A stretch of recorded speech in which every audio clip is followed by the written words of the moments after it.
Ladies and gentlemen, Hebrews and Shebrews, welcome to the Life Podcast, where we inspire you, Torah observant believers, to thrive as peculiar people in a modern world. Today, I'm talking with Matthew Martin.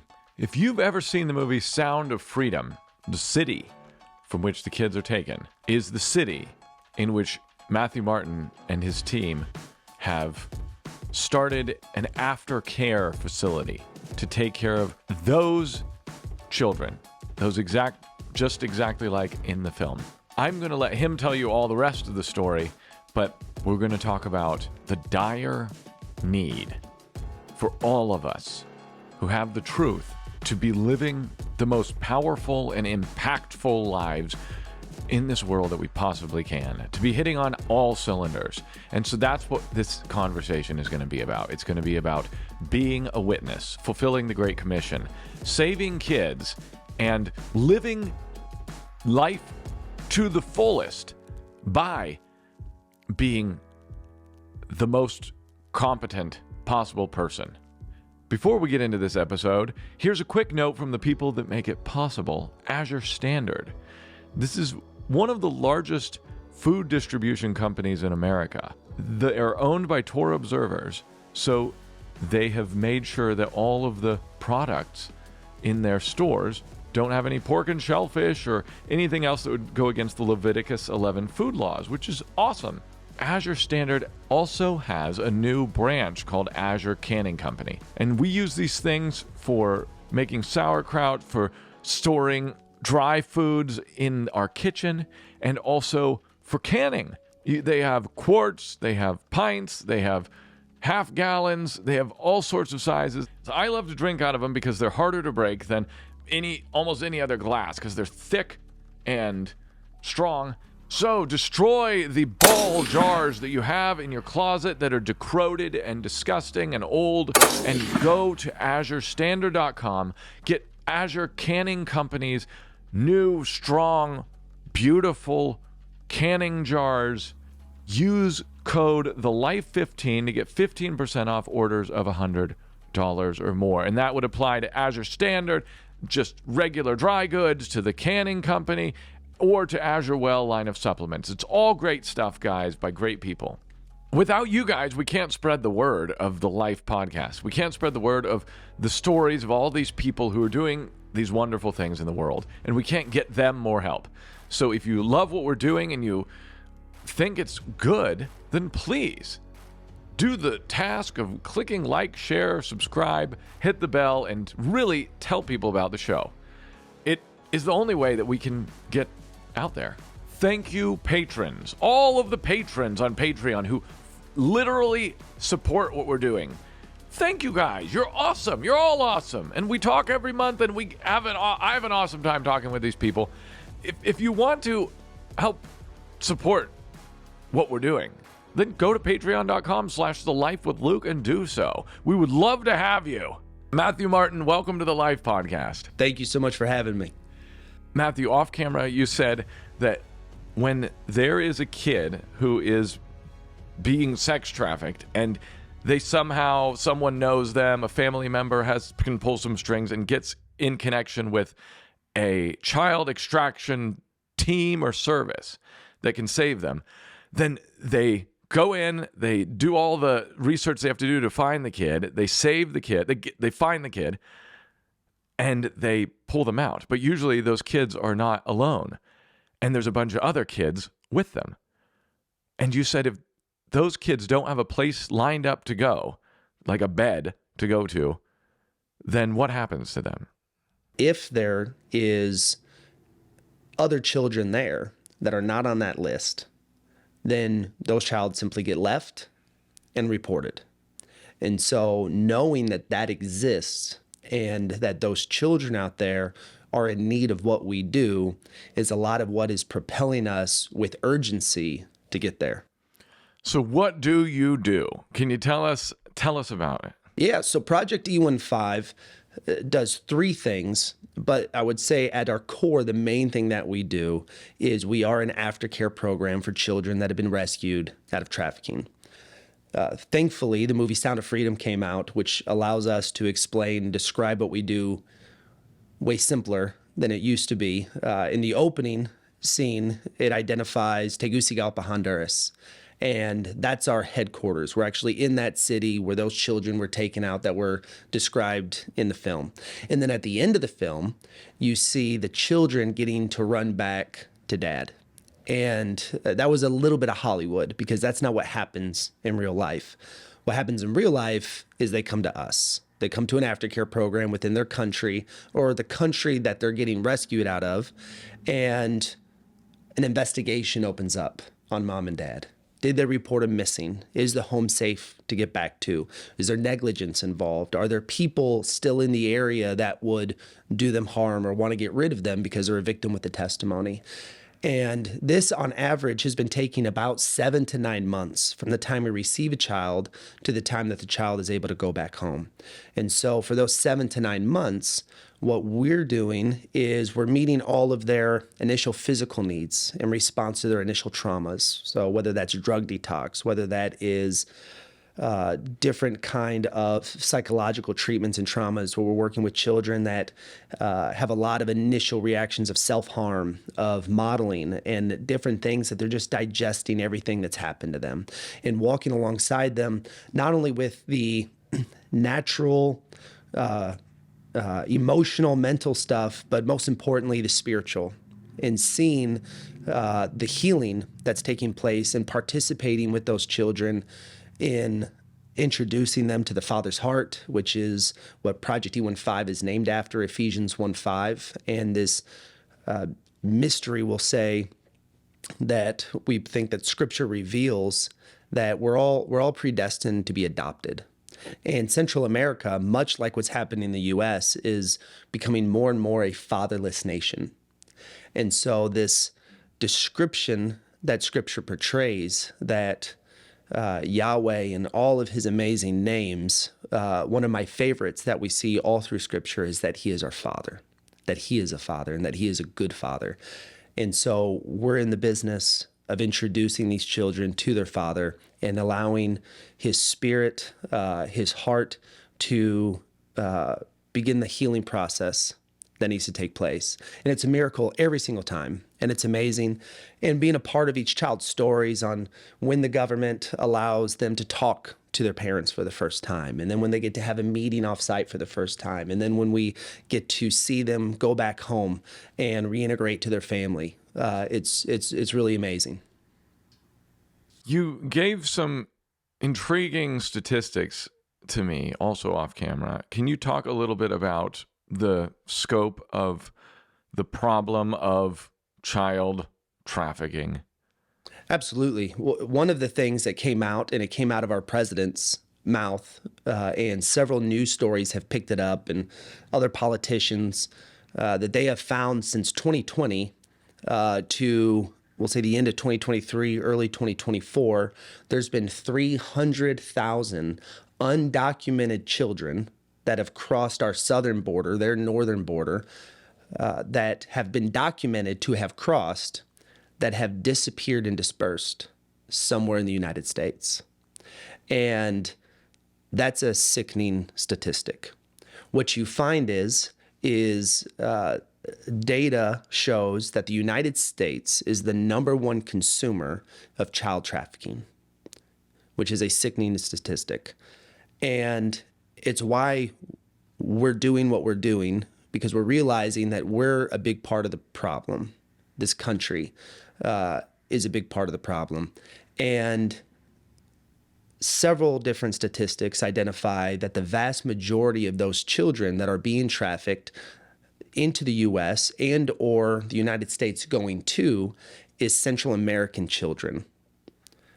There's been data that suggests 8 out of every 10, 65 to upwards of 80% of all of those children are out of Central America. And so there's a great need for what we're doing specifically in Central America, participating with the organizations that are doing the extraction, the government parties that are beginning to do some great work. I know just since the election, there's been several thousand of those children that have been missing, that have supposedly been found. And so there's good things happening, despite the fact that it is really dire data. Wow, my gosh. Okay, so where are you in Central America, and where are you going? And are you alone there, basically? Are you the only organization doing what you're doing in those countries, or one of few? Absolutely. So we are one of 2 homes in the entire country of Honduras doing this. So there's another home operating in San Pedro Sula, which is another large city in Honduras. We're right outside of Tegucigalpa, and we're strategically placed with some of the ways that we process children and the means in which we're getting certified. When a child gets rescued, we want that child to be so many hours or miles away from where they were rescued, or away, we'll say, from the bad guys. And so we're strategically placed in the country, having another aftercare program that exists in Honduras. We're currently working into expanding to El Salvador. Currently, El Salvador doesn't have a certified aftercare program, with several of the organizations, third-party organizations that we work with that are doing child extraction. We're right now looking into Guatemala. We're looking in Peru, in Venezuela, and some of these other countries that either have limited or no aftercare program currently. How did you discover this problem? How did it come into your life, I guess? And can you talk to us about the process of starting this thing?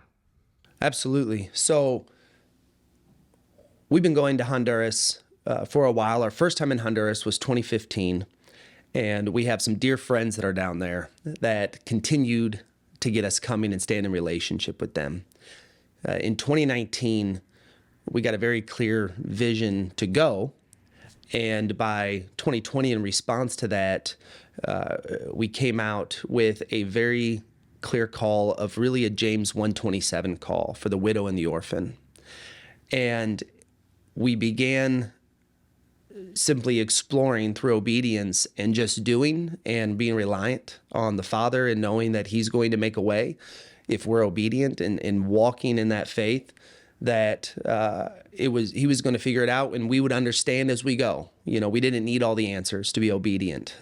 We heard a clear voice, and that propelled us to go. And so we began the residency process in 2020. That was obviously a mess, if you remember COVID. And so not as much got done as we would have liked. And so it wasn't until early 2021 that we actually got certain certifications to open up just a general children's home. And we had worked through several dynamics in what we do with our widows ministry, which is another part of what we do. But in focusing on children and having a traditional children home, because there is an orphan problem in Honduras. There is a lot of orphans for many systemic reasons, and widows being a part of it. But we had no anticipation that we were going to do anything but have a traditional children's home that we had seen and served in over the years across multiple countries. And that's kind of the idea we had in mind when the Father called us. But a few months after getting the certification process, we were reached out to by the Human Trafficking Coalition. And we were only one of 2 organizations, NGOs, going into the country at 2020, putting in applications. There wasn't a lot of us, just the opposite. In Central America, there was a huge pulling out of ministries and organizations because funding was coming down. And so we were pretty unique and easy to spot for these third-party organizations. And so the Trafficking Coalition reached out to us, and they said, we need your help. There's no one doing this, and you check all the boxes of what we need. And they immediately had 10 children that they needed us to take immediately. And so when my wife and I are hearing this, and we're going, okay, we'll do it. We had no idea what we were signing up for. This episode of the Life Podcast is brought to you by The Way documentary, The Truth, Reformation 2.0 Apologetics book, and Truth Tracks. The Way documentary tells the story of our movement. This is the story of people who were trading Easter ham for Passover lamb and Sunday church for Saturday Sabbath, all in an effort to live like their Savior. It dives into their stories through their own voices and into the history and theology that show how the church got to where it is today. The Truth, Reformation 2.0 is the only book of its kind, an all-encompassing theological treatise that answers every question a mainstream Christian might have about why you want to keep Torah. And finally, Truth Tracks are small comics, beautifully illustrated, that use stories and scripture to remind Christians that once we are saved by grace through faith, we are called to live and do the instructions of Yah, his Torah. If you want to learn more about any of these products, go to thewaydoc.com. That's theway, D-O-C, like documentary.com. Did you originally intend to be an orphanage? Like, all right, we'll be an orphanage. And then they called you and you're like, oh no, oh my God. That's right. That's right. We sat down with them and they explained to us, what they do, why we're needed, and what we would have to do in order to get the proper certifications and begin working in this kind of work. We didn't have the Sound of Freedom movie, so this was all new to us, that it was a problem. And, we heard things, and there had been some things that you'd see, Pizzagate and things where you kind of knew there was trafficking and pedophilia and children and things like that. But there wasn't a lot of data. There wasn't a lot of information. And then so we kind of firsthand were getting all this stuff from the Trafficking Coalition, realizing how big of a problem it is. And, we also looked and said, this is not cheap. These are children that require a lot of care, which is also why these children don't belong in a normal children's home. They do have unique traumas. They need unique care, and a lot of the children's homes across Central America have a lot of issues of their own. Some of the children that we've received were once in a government institutionalized care in a children's home. There's been private institutions as well that have been caught selling children. And I think that was heightened in 2020 because of finances coming down, of giving getting down, and people made terrible compromising decisions of their character. There's been several children's homes across Central America, and I presume my understanding of Central America and things I've heard is probably something that you would find in Africa or other third world countries that have these kinds of problems as well, I would presume. But it's really sad, and we didn't know what we were signing up for. We just knew that when they approached us, there was so much affirmation of this is why we were here, and this is what we're supposed to do. Can you walk us through what it's like to receive a child? Like, you get the call, you got those 10 children, what'd you do when they came to your door? Yeah, well, we weren't ready. We weren't ready for those first 10.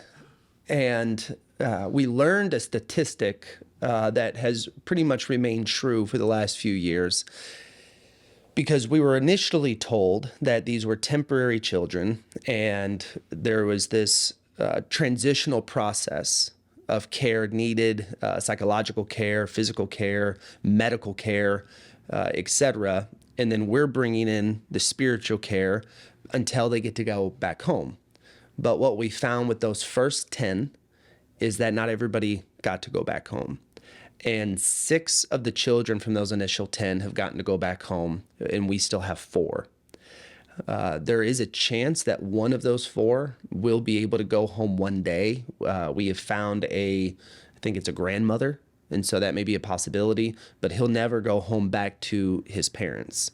And it's been about 30 to 40% of the children we're receiving don't have a home to go back to.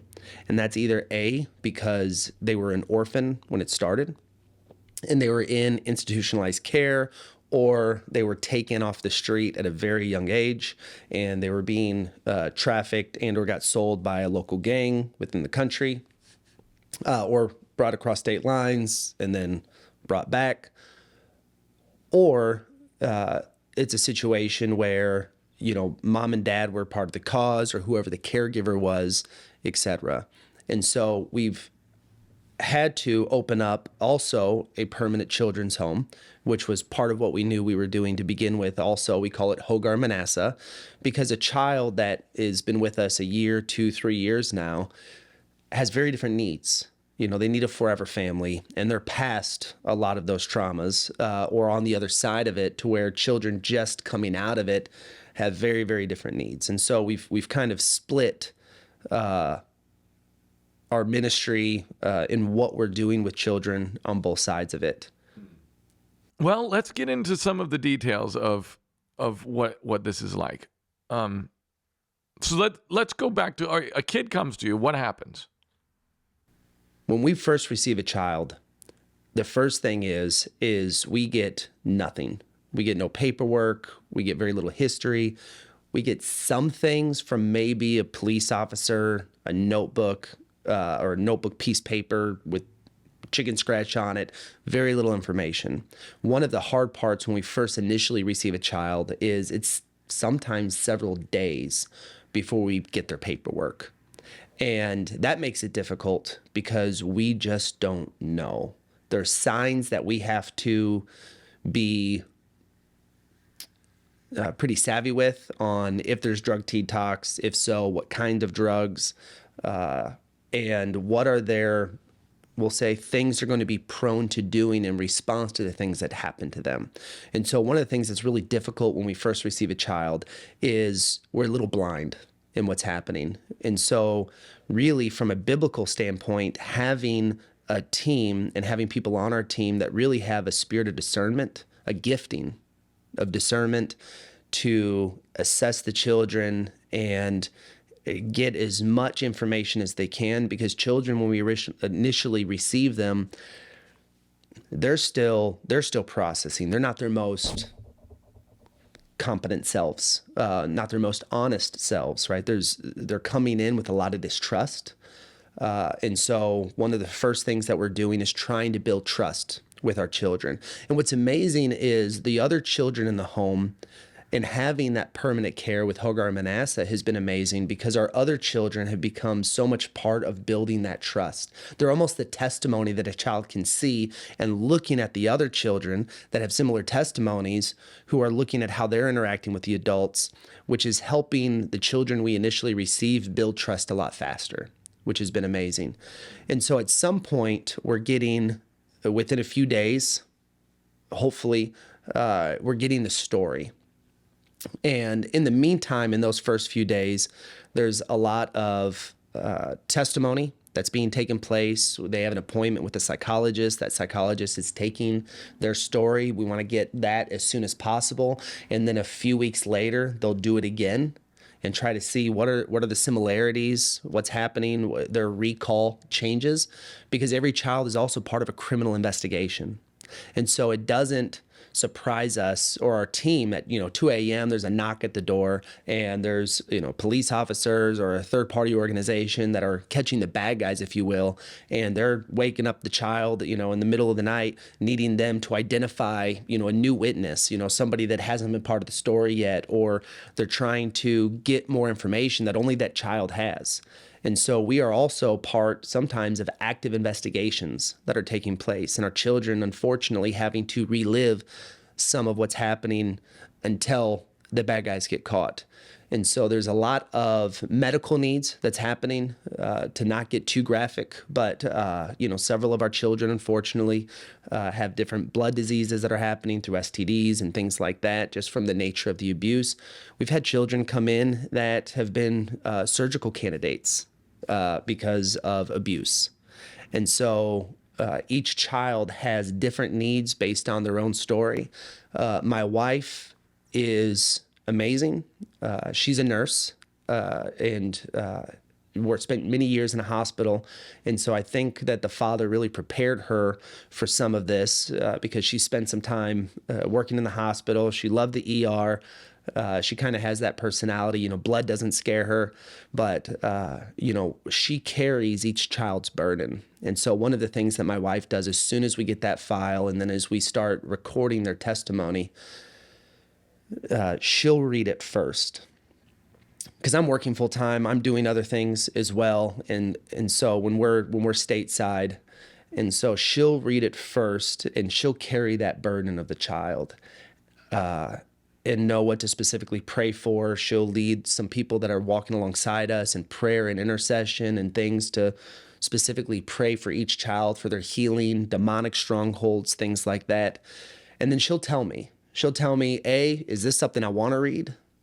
And if it is, I prepare for that. She gets it all translated into English, and then we kind of have a day, depending on, because there's times we see multiple children, sometimes it's just one, and I'll get really good sleep the night before, knowing that sometimes when we read these files, you don't sleep afterwards. And it's hard. It's weird because you physically respond to the things that you hear and read. And so, but we want to know each child and their story intimately. So, because not only do we feel charged to protect them in the physical, but we know that we are charged to break off strongholds in the spiritual. And so initially when we're receiving a child, those first, we'll say week to 3 weeks is wild, is really wild, because we are making huge headway and taking territory in their hearts, right? And in their lives, and hopefully for generations to come. And we see that in the physical. We see that happening in the physical. Have you gotten better at dealing with that personally? No, but we are more filled with faith than ever before. When we set out to do this, everything in the physical came under attack. Everything in the physical. My business came under attack. My friendships came under attack. When we set out to do this, it almost destroyed our lives, my wife and I and our family, things that we had worked a very long time for. And at that time, we didn't understand it. And this was amidst COVID. And so there was a huge preparation that we didn't realize what it was preparing us for, because it was first an attack against us before we ever helped the first child. And so we came in guns blazing. Paul says, I think it's in Romans, that wide is the door, right? Wide is the gate that opens, but there are many adversaries. And we thought we knew. My background of, very charismatic, my wife's Southern Baptist, so we're on polar opposite ends of the spectrum and how we would deal with spiritual warfare going into this. And neither one of us was prepared for the spiritual warfare we were walking into when we set out in 2020. But that prepared us for those first 10 children and then continuing to go. And what we found is the things that happen in the natural no longer, it doesn't scare us. And we've seen the faithfulness of the Father over and over and over again.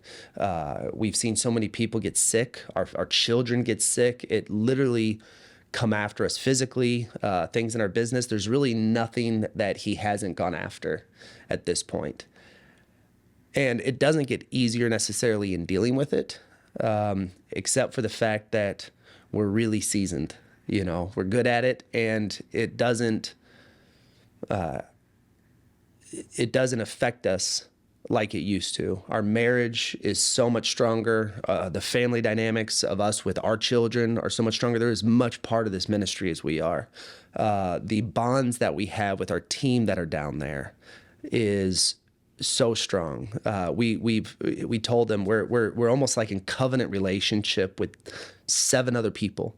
Right. And that's growing as we're going into El Salvador. And it's amazing, the Father just providing the right people that he has prepared and fashioned for the role that they're going to play in these children's lives. It's really beautiful. My goodness. Wow. Okay. All right. So you onboard the child. I'm just trying to walk through the process so I understand it, and the other people do too. You hear their story. You help attend to immediate need. And then can you talk to us about the first several months until they can move over to the Hagar and Manasseh and or go home? So after a few weeks, and we kind of get to a point where we have a sense of stability with the child. They're not falling apart every couple hours.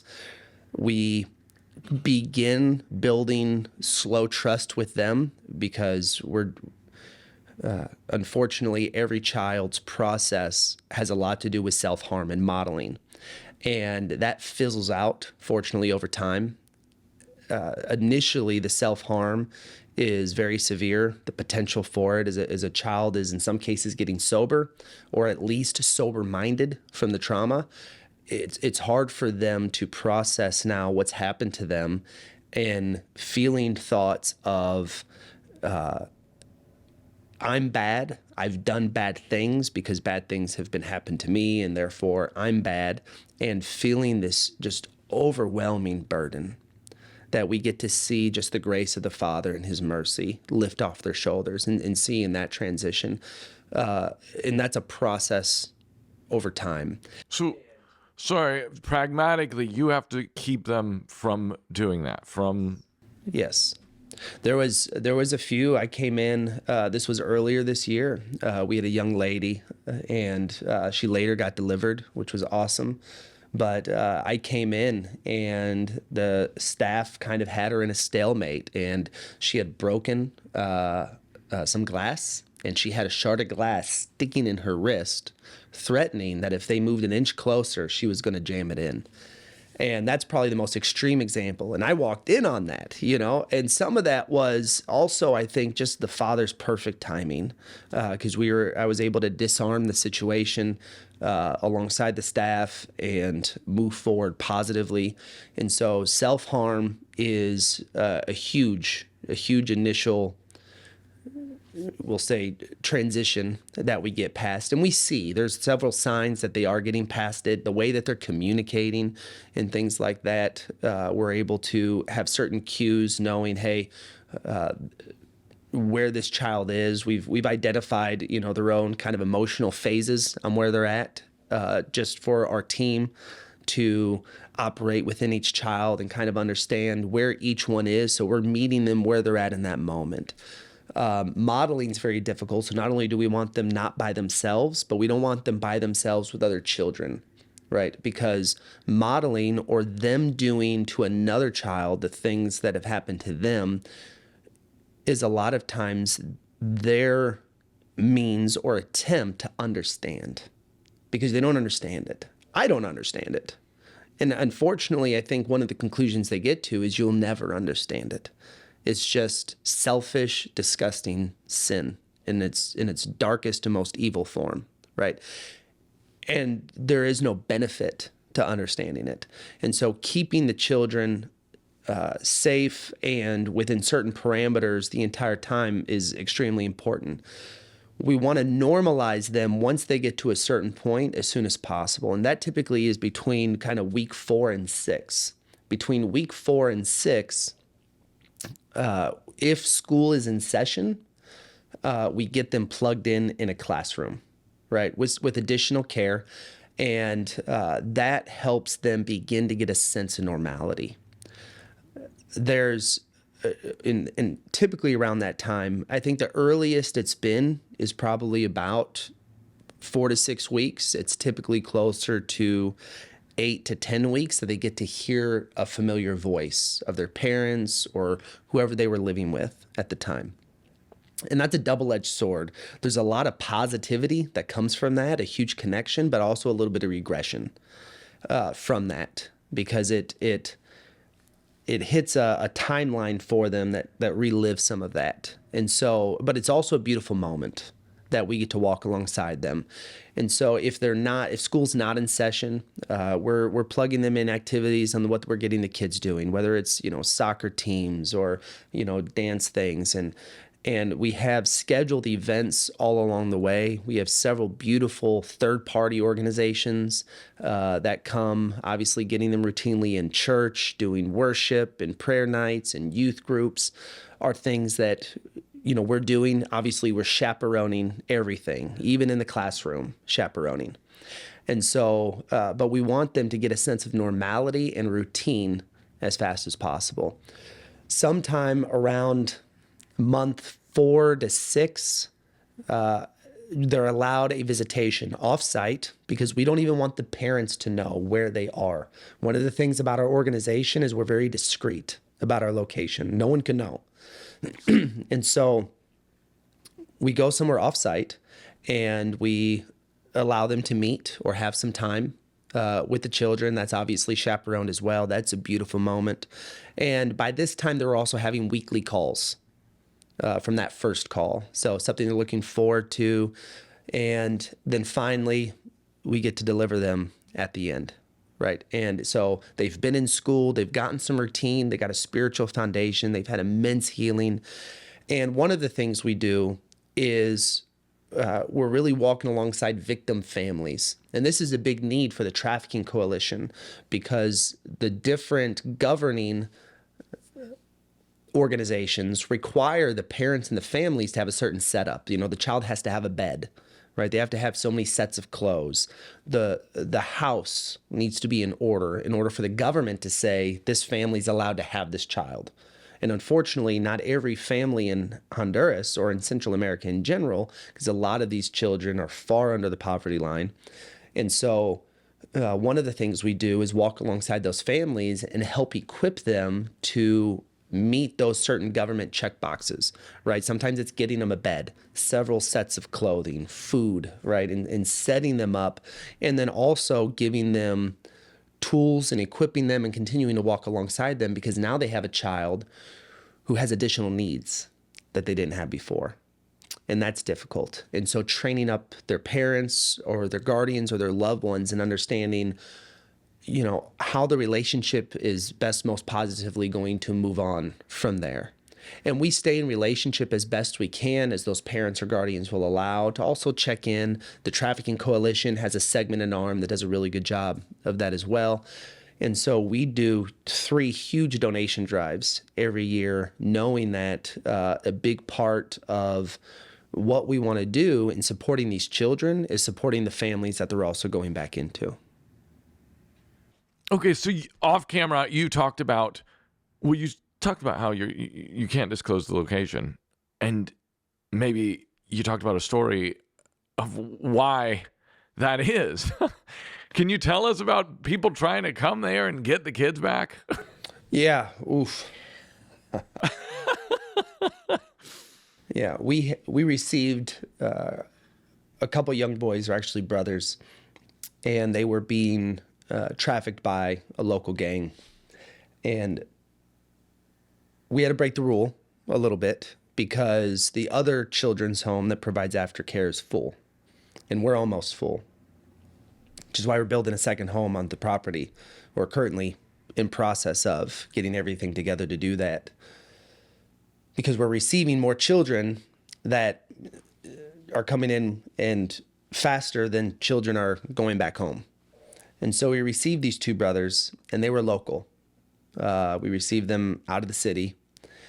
And unfortunately, there is systemic government corruption. And what we had found out is that somebody within the government had tipped off the people in the gang the location of these boys. And so on our property, it's very secure. We have motion sensor lights and cameras across the entire property, as well as along the walls, the fence line. I mean, we are tight. And we have armed team members, a few, right? But we're hardly a militia or a security team.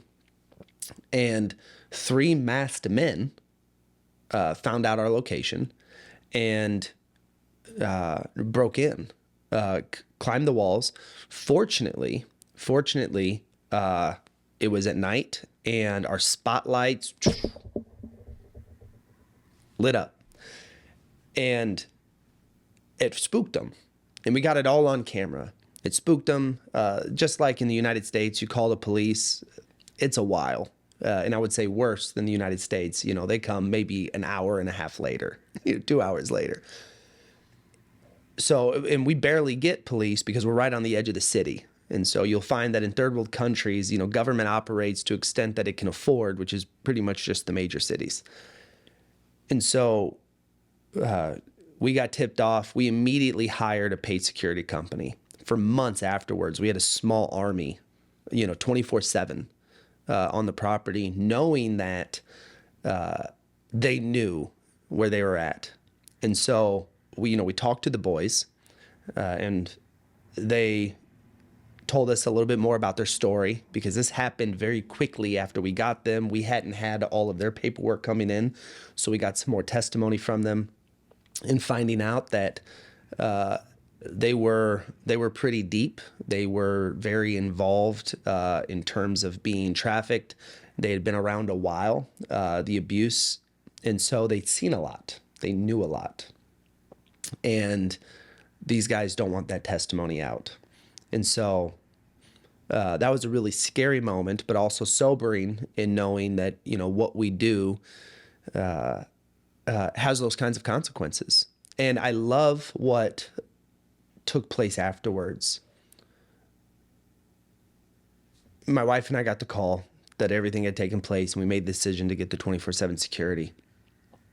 And I told our director and his wife, I said, we got to get rid of those boys.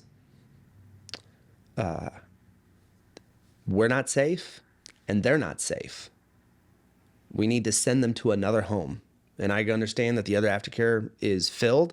They can go to a government institution, but they need to go somewhere out further away from the city.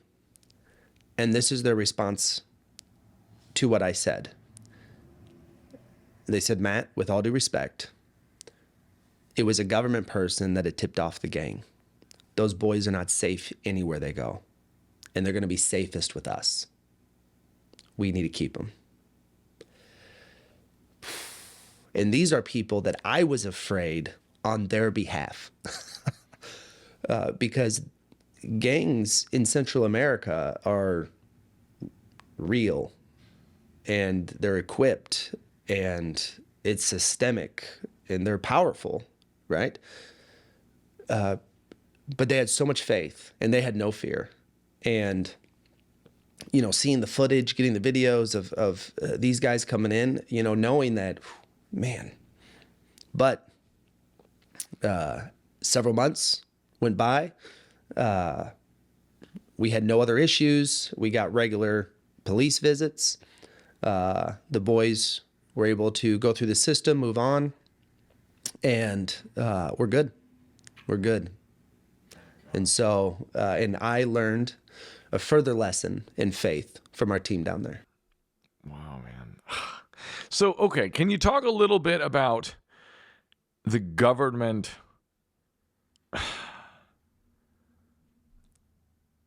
being involved in this stuff? I mean, whether it's the government of Honduras or other Central American countries, tell us about that. Tell us about, yeah. What I can tell you is my anecdotal experience, and from what I know, just since we've set out, specifically in Honduras, is systemic corruption of this kind is deep, and it's woven all through government, all the way into the U.S. I have to be careful what I say because I know too much, but working with several third-party organizations, similar to Operation Underground Railroad, the Sentinel Foundation is a very large one, and you don't get 300,000 minors out of Central America across our southern border without people in government not knowing. It's systemic in the worst way. And so I don't want to make Central America seem unique in its government corruption, because I believe that we see this right here at home, and it's the two collaborating really for children, which is why I'm very excited about our current administration and some positive things happening. But specifically for Honduras, their organization of Department of Children's Services is called DNAF, which is Department of Infants, Niños, Adolescencia, and Familia. They've currently rebranded to SUNAF, so it's system instead of department. And the rebranding comes from, unfortunately, the implications of corruption and them trying to rebrand a little bit. And so the last 3 directors of DNAF have all been caught participating in child trafficking and selling children out of government institutionalized care. And the last one that actually was the director of DNAF while we were getting our certifications. And so it's terrible. It's awful when you find out that the people in charge are part of the problem, which is why all the more we as believers need to operate and realize that it's not the government that's going to fix anything. It's us. You can't trust all the government, or even the ones you've had to interact with. You are all alone for all intents and in some ways. How can other believers come alongside you guys and help you? That's probably the hardest question I've had to answer over the years for multiple reasons. A huge part of that is our coming to Torah story. And, we set out, we were part of a church for a very long time, and we were really launched in a lot of regards. We had beautiful spiritual coverings. We were very involved and connected with a local church in Middle Tennessee. And while we were getting our residency and moving forward, our church split back at home. And my wife and I were put in a situation that, we already knew that there was going to be some financial obligations on our end. But it became all the greater with everything that had happened with the church split and our response to it. I went and did a little tour with several pastors across Middle Tennessee. And, I'd built several connections. I've lived in that town for almost 20 years. And so I'd built a lot of relationships with various people as somebody who's a business owner in town and a believer. I've been very connected. And so I was able to sit down with a lot of senior pastors, a lot of missions pastors, and my hope was that there would be some enthusiasm and excitement about what we're doing and them getting involved.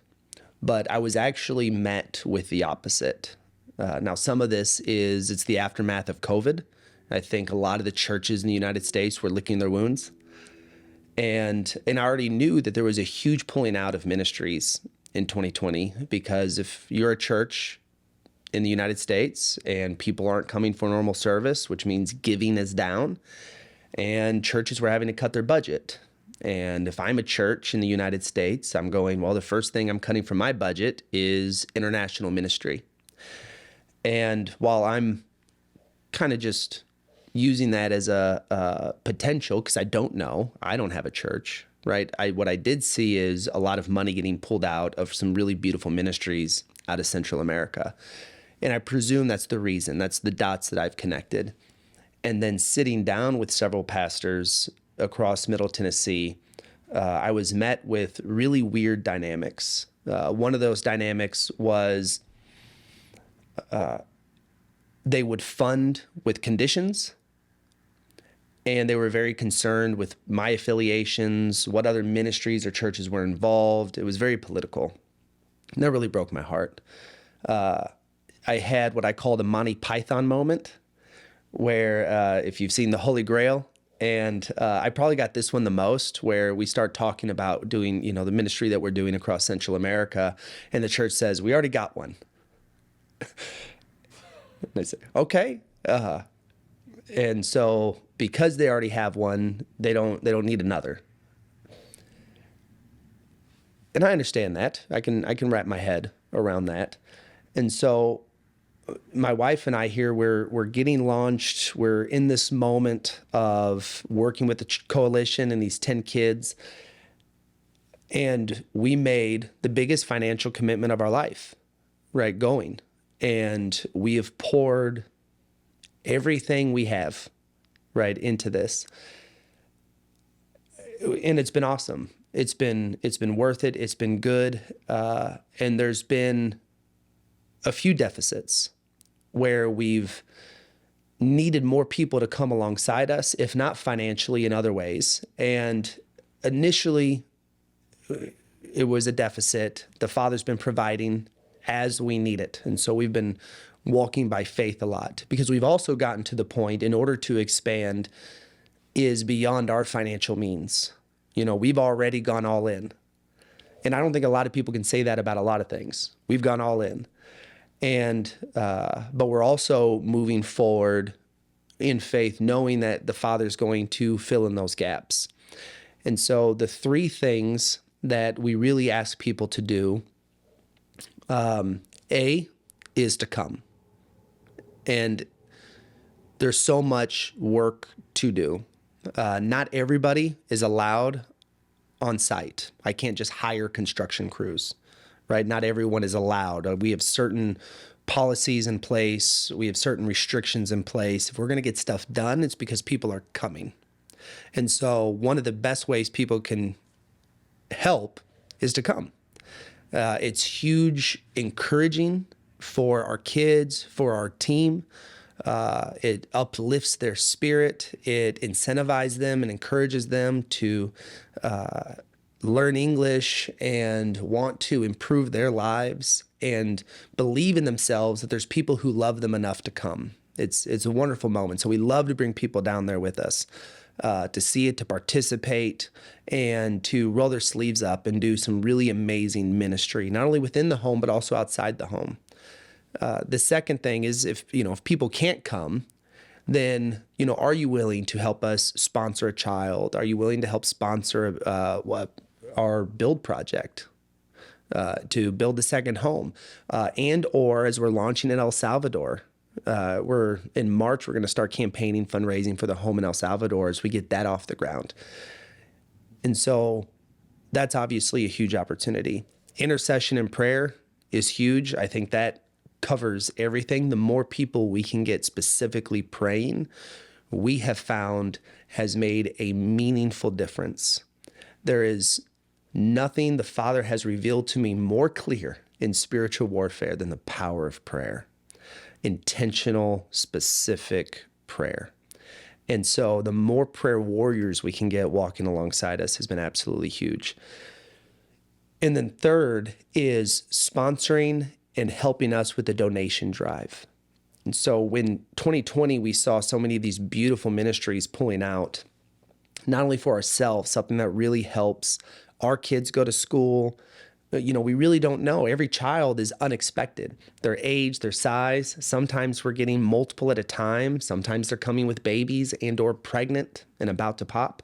We have several mamas, very young moms, and several babies. And so that stuff's expensive, especially down there. And they don't have Goodwills in Central America. I tell people, if there was a Goodwill in Central America, they'd be out of business tomorrow because everything would be bought. People don't give their stuff away. They don't have it to give away.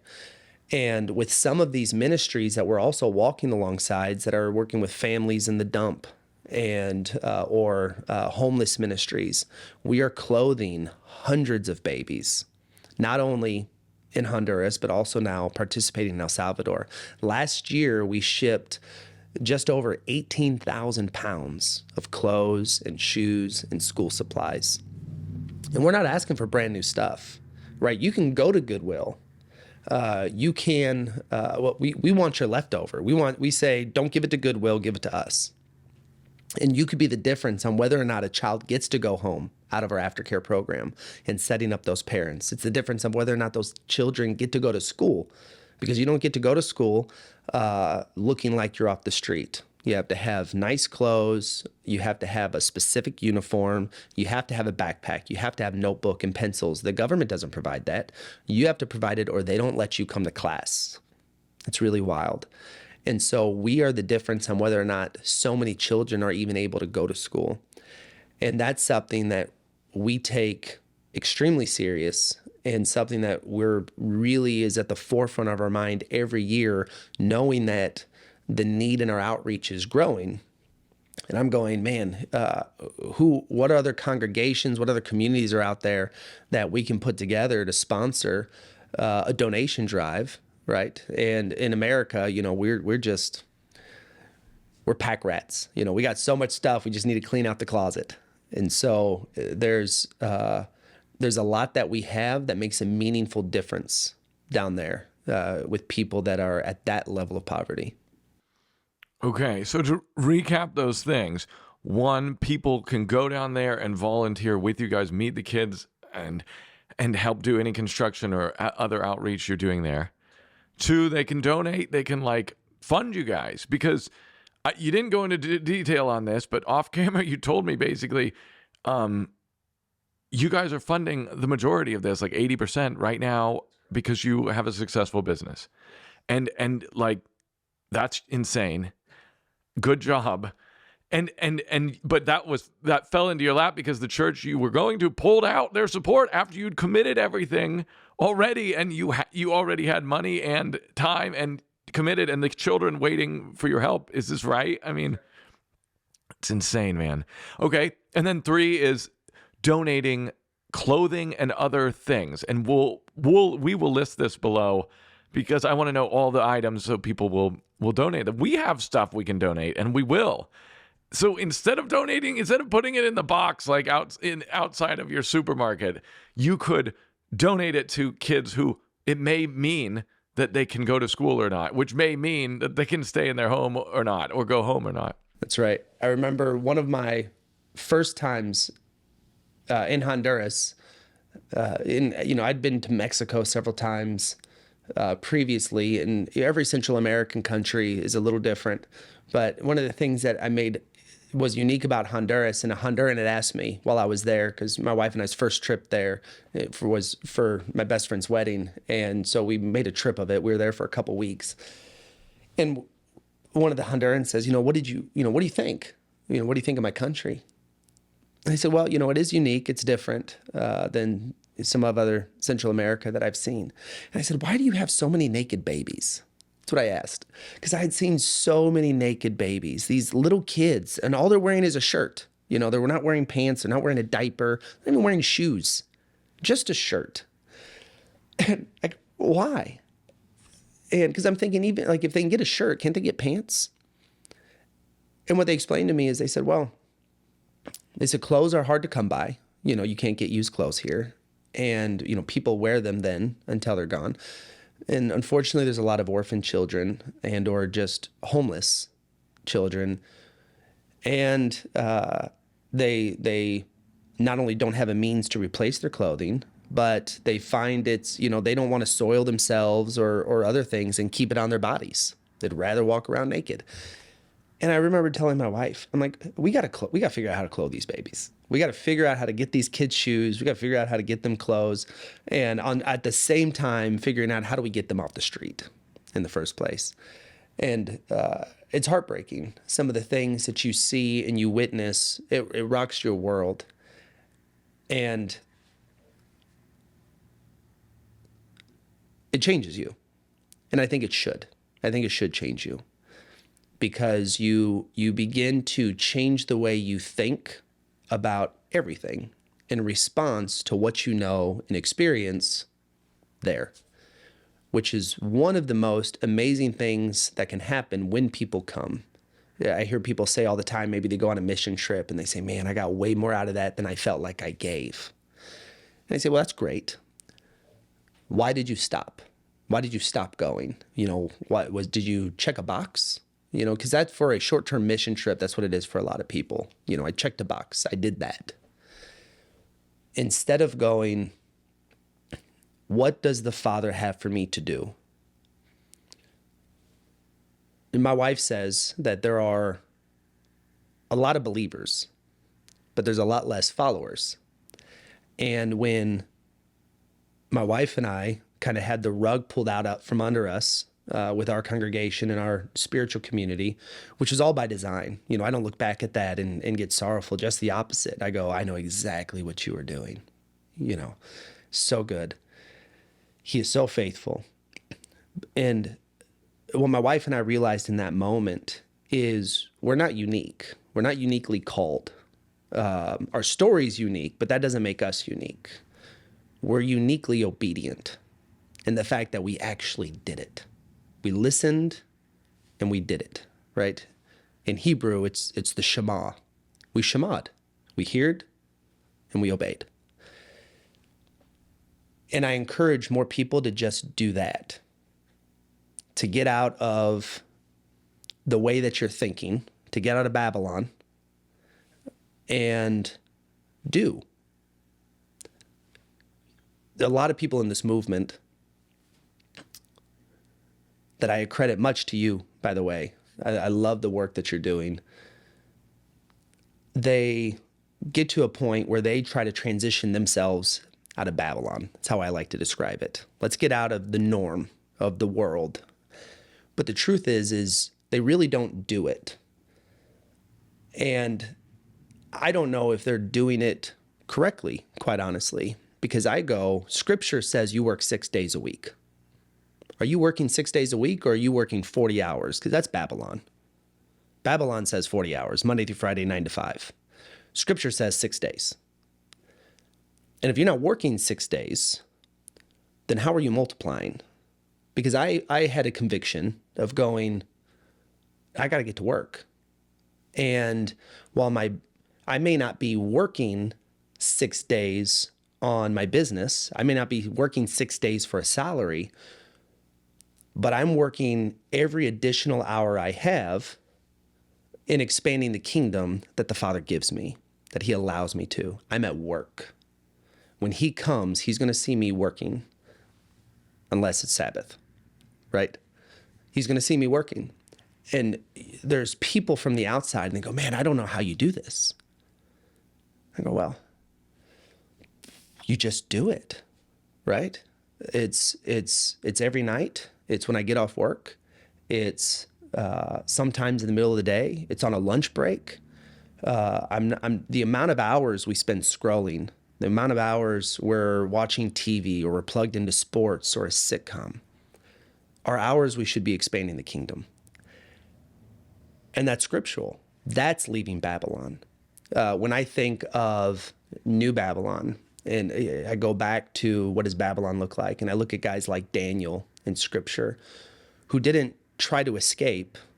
They became people of influence and affluence. They were movers and shakers at the highest levels of leadership within the system.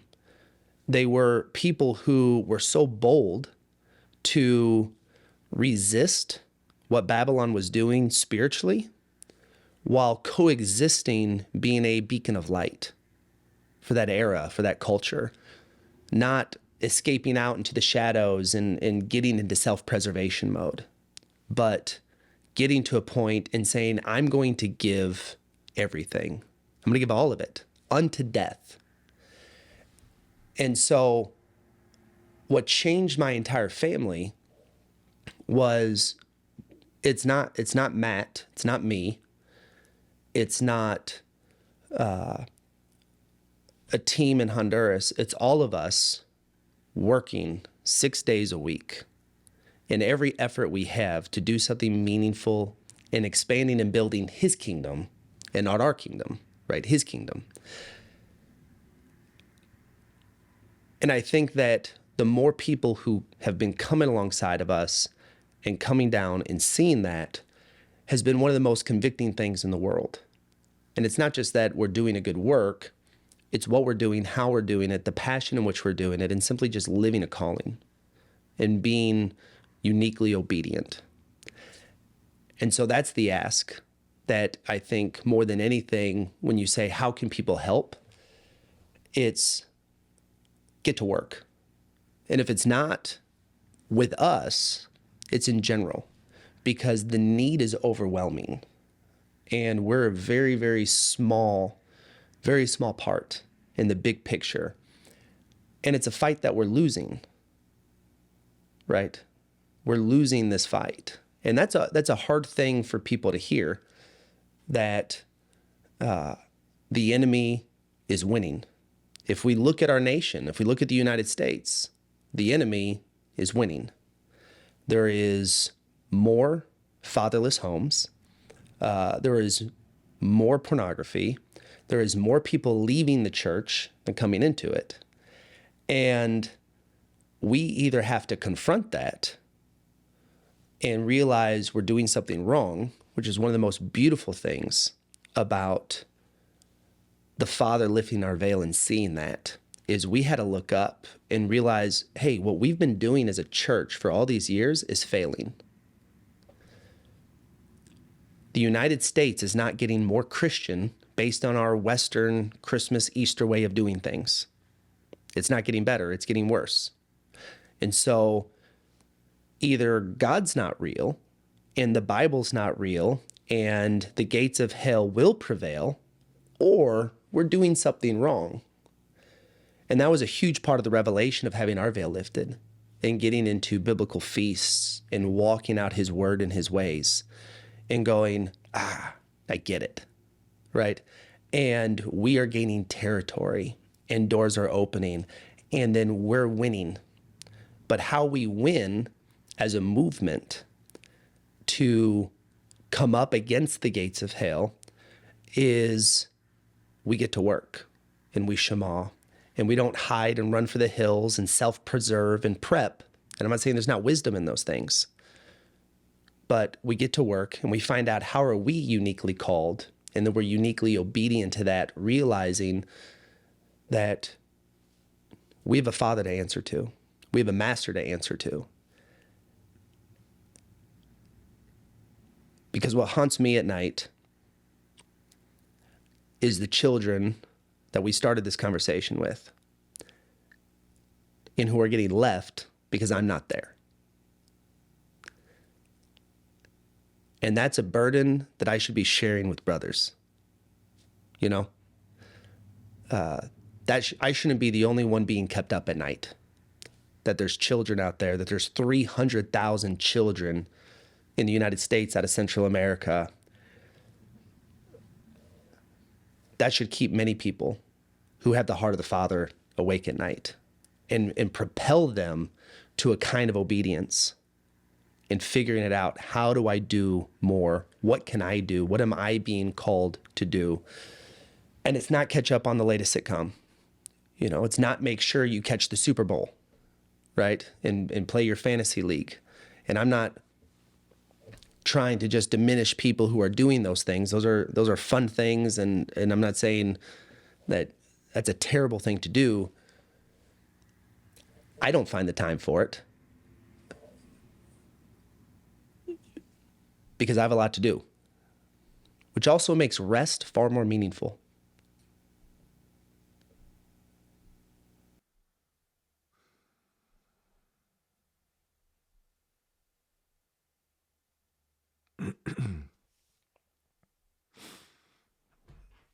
It's convicting what you're saying.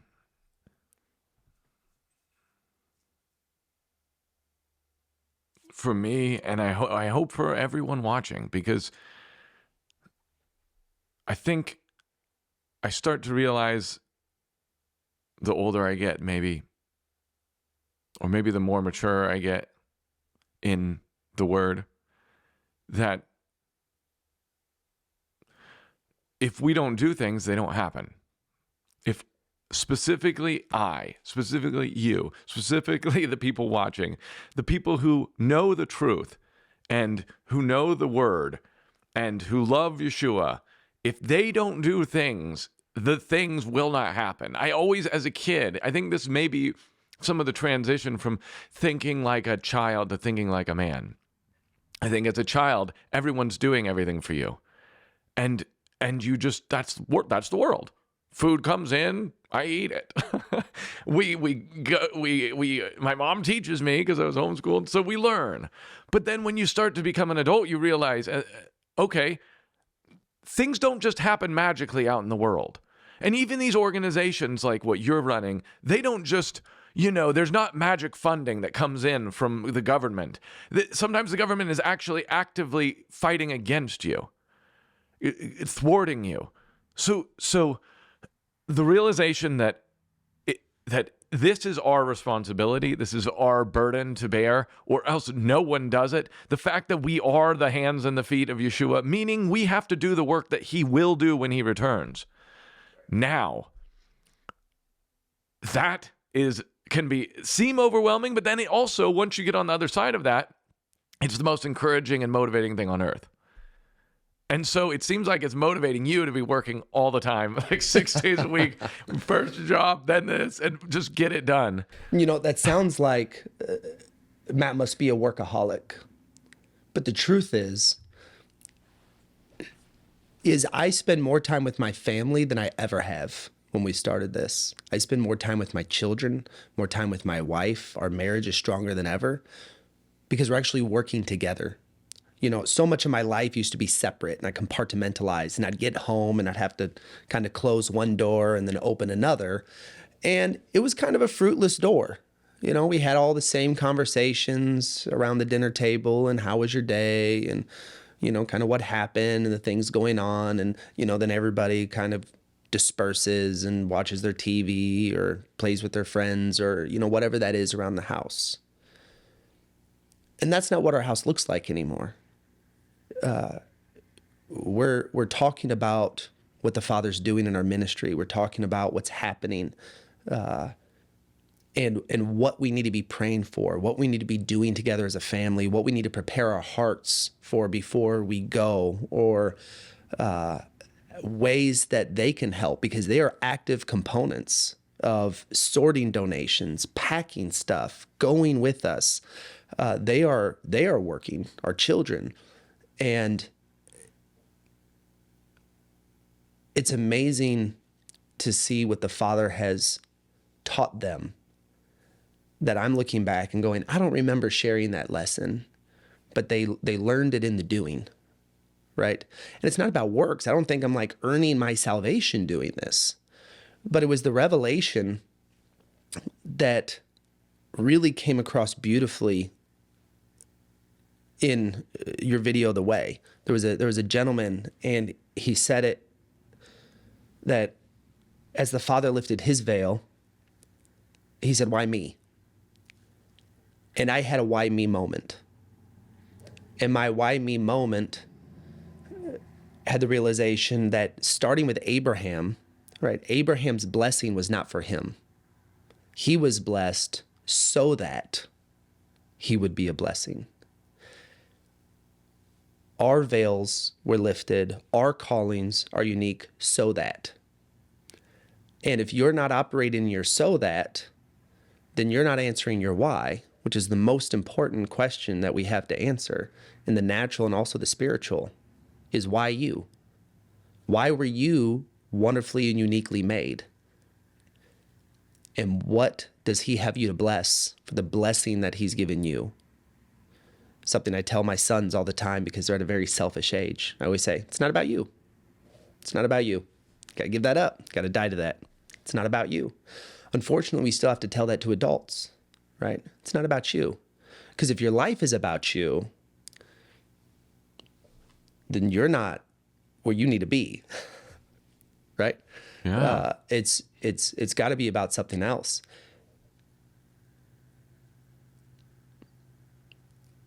I talk to other believers about this in Central America, and they don't get very excited. Start talking about Israel, they get a little bit more excited.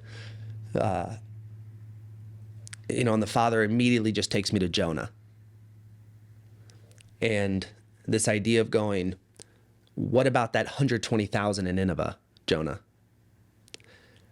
I get a lot of negative responses with people saying, well, we got enough problems here at home.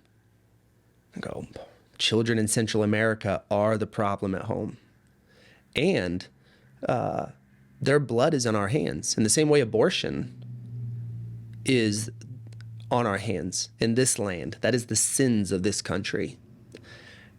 And we are actively working against that, right? Because evil exists, because good men do nothing, right? Not that evil inherently exists for the sake of existence, but it exists at whichever level we allow as his people.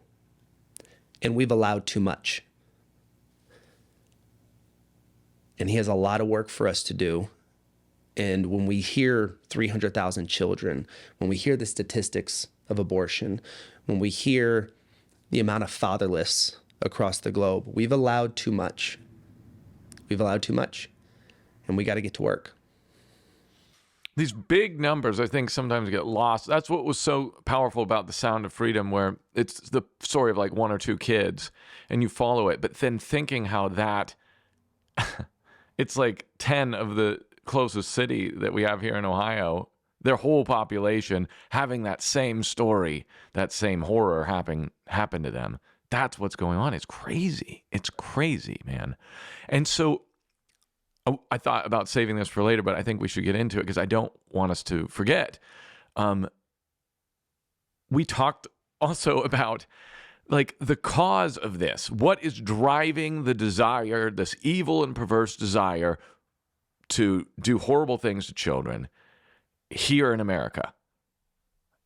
I mean, I know it's happening around the world, but what's happening? How is this happening? How is everyone so evil? Is this a new thing? What's making this happen? Can we talk about that a little bit from your perspective? Absolutely. Why is the U.S. the number one consumer? Yeah. I haven't seen a lot of data and research on this. And so a lot of this is going to be my belief based on my experiences. And it has led me to do a lot of research on men and pornography, because I believe that a huge proponent, a huge piece, especially when you follow the numbers. One of the things that my wife says about vaccines, for instance, is if you follow the vaccine data, you'll realize that, it's hard for them to link, for instance, vaccines to autism. But when you see the increase in vaccines, you also see the increase of autism kind of happening simultaneously in some of these other autoimmune diseases, right? These are parallel connections in the medical industry that should tell us some meaningful information. And in that same way, when you look at smartphone devices and accessibility to the internet and pornography, and then looking at certain sex crimes and then into sex trafficking, there's these parallels that are undeniable. And when you talk about the age of men that are doing this, because a lot of the men that are participating in sex trafficking, they're not these old guys they display in movies, like these creepy, 60-year-old guys on their lazy boys with their cigarettes. It's younger guys. And it's younger guys that I believe had access to pornography at a really young age. And I think that there is psychological implants that happen when you open up to your sexuality too soon, when you're exposed and your innocence is obstructed too soon, that carries with you that in some ways I believe has some components, and I think there's science that backs that up, has some components that leads to pedophilia, because you became sexually attracted at such a young age. And it has a weird paradigm shift for you to remain attracted sexually at that age. And so a lot of pedophilia and what's happening with sex trafficking is, I believe, its own form of modeling on one end. On the other end of that spectrum, we have, with the onset of pornography, a huge direct connected link that a guy named Matt Fradd does an amazing connection to in several of his studies of erectile dysfunction. And one of the interesting things about what men do to combat erectile dysfunction that comes specifically from pornography, not some, I'm older and my heart doesn't function like it used to. No, younger and younger people are having to get on the pill, right, in order to have a sexual life. And the problem with the pill is it has a shelf life. The pill doesn't work forever. And so now you have young men that are having to get on the pill in their 20s, that by their mid-30s, the pill doesn't even work for them, and that was their last option. And now they have to do distorted psychological things because they've so rewired their brain and how it works sexually that they've had to go deeper, deeper, deeper down these crazy rabbit holes that also leads them into participating in trafficking. And so, because that's the question, why is trafficking a pandemic? Why is it happening so much in the US? And I think some of it is just the consumerism in the culture. We live in the most selfish generation in the most selfish nation in the world. We want what we want, and we want it now, and we'll pay for it. And you have people doing that, which has created the product that is trafficking. But I truly believe that it is systemic to pornography at a young age. And this is what's so dangerous, is pornography chases you. Sexual sin chases you on the internet. One of the things I've had to do as having children is they have no iPads. They have no devices. We don't have a computer in our home. We don't have TVs in bedrooms. Knowing what we know about how easy and accessible this stuff is, and the fact that it chases you, we've had to limit relationships with our children and their friends based on their parents who let them have these devices and they haven't taken the time to study and understand how to protect their children on the internet. And that's part of the problem too. So much of this technology, I'm a pretty old guy. I got gray hair, and we didn't have a smartphone until after I was married, until after college. That was the first time we had a smartphone, and my wife got one first. And that stuff was way over my head. I had to take meaningful time in learning this device, as well as smart TVs, to figure out how to protect them. We got rid of streaming services that doesn't allow parental controls. You have to parental control everything.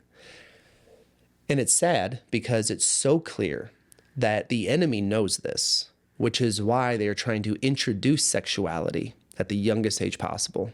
And I think every parent, every free-thinking adult sees that that is a huge part of the problem and a huge advance of the enemy. And sure, we can look and say, well, Trump's going to fix it, or somebody in politicians going to fix it. No, it starts with you. And the question is once you are faithful in fathering, in mothering, in pastoring your family, your flock, where does the Father have you go from there? Right? To go beyond your borders, to take territory for the kingdom. Because that's an easy thing. That's an easy thing to confront if we're willing to be offensive by simply speaking the truth to the parents that are around us. So the truth is, a lot of this pedophilia stuff that's happening is from people that are, it's possible at least, this is a possible link, it's from people who had pornography introduced too young or introduced and have easy access to it, and they go into more and more depraved things. And we off camera, you talked about how there's some kind of chemical thing that happens when it's wrong for you to be watching this stuff, but that's part of the attraction, I guess. Oh, that's part of the attraction, I guess, or something. And you end up needing that. You need that chemical release of this weird feeling that is evil. I can't remember how you said that, but that's right. So I was reading a book on this, and once you get to the point where your brain has been so rewired by pornography and the drugs for sexuality don't work anymore, that now you have to do psychological things that trigger doing terrible things almost acts against yourself, that you begin to learn how your body's now responding to arousal in really dark psychological ways. And it's prevailing and growing.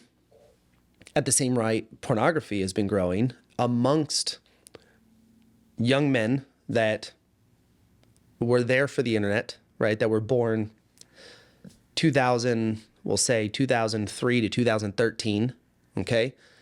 That this is widely known, that we're having to watch what the enemy does in redefining things. In the same way they've redefined love, they're redefining pedophilia, right? They're calling it MAPS, right? Have you heard this? So no longer did the government, and this is hopefully something Trump will change too, as he's restructuring our identification of gender and things like that. This is something that under the Biden administration and Kamala Harris changed in military, all the legal procedures and the judicial arm. We no longer use the word pedophilia, right? Or a pedophile. They call them MAPS, which is a minor attracted person. And this is a normal, or there's something they're trying to make normal thing. My gosh. It's I sickening. feel like that's the bottom of the barrel. That's when you know you've hit bottom. That I feel like looking back at, if we learn anything from history, when you see the Roman Empire start to fall apart, the Caesars leading up to that are like Caligula and Nero. That's right. And I think both of them had young boys and stuff that they were messing around with. And so it seems like that's where, once you get all affluent for years, for generations, and yet you're born with the generations with the silk slippers and all of that, then you start going further and further down, and then this is the bottom of the barrel, man. The MAPS thing, that's the bottom of the barrel. When it's just accepted, and it's like, oh yeah, that's the president's little boy. He's going to marry him. You know, that's what Nero did, I think. That's right. Or Caligula. That's right. It's just, it should freak us out, I think. And anything we can do to stop it, prayer and all of what you're doing is top of the most important thing. 100%. Okay, let's talk about the other arms of your ministry if we can. Can we talk about the widows and how that actually ties into what you're doing? Yeah. So the biblical widow is something that is systemic to the orphan problem across Central America. And there is an increase in widows within Central America. Part of the problem is our open border, right? That is closing, praise them, because there is a lot of men in response to poverty or response to greed, whatever that response is, that are willing to leave their families to go up. And while we think in our mind that, hey, well, these guys are just going to work for a season and they're going to send money back and, do those kinds of things. And I'm not saying that doesn't happen, but there's several men who abandoned their families altogether, or I think statistically it was somewhere around, we'll just call it the 50% mark. It's a coin toss of whether or not you actually survive the border crossing. And so there's a lot of deaths of people just attempting to cross the border. I know a couple of individuals that attempted to cross our border, and they were picked up by the cartels. And the cartels took them, put them into their own slave labor, and worked them until injury, and then sent them back to their country. And so that was not a great adventure for them. And so it is dangerous going up and trying to cross. It's a big risk, and that's a big cause of a lot of widows. Central American third world countries in general are dangerous, not just from necessarily crime, but even traffic laws. There's a lot of deaths annually of working men on motorcycles. And it's very dangerous to be on those roads. Traffic and going through traffic in these countries can be very hard. And I will tell you, my wife and I ourselves have witnessed several motorcycle accidents just in our periods of time being in Central America. And some of them were fatal.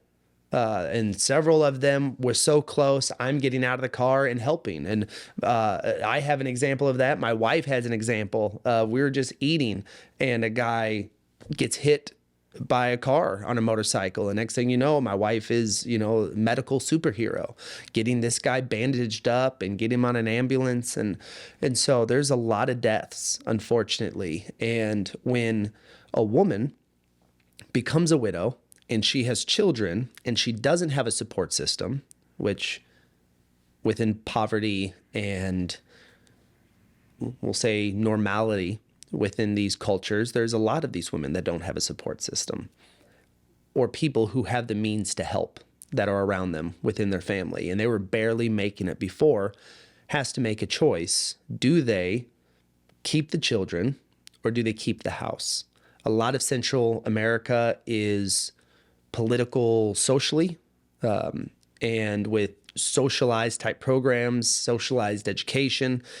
And so what you'll find in most of Central America is if the children are not in school from K through 8, if they're not in school for a period of time, the government will come knocking on your door and they'll take your children because they're going to see that as negligence. They're going to see that as maybe you're doing something wrong.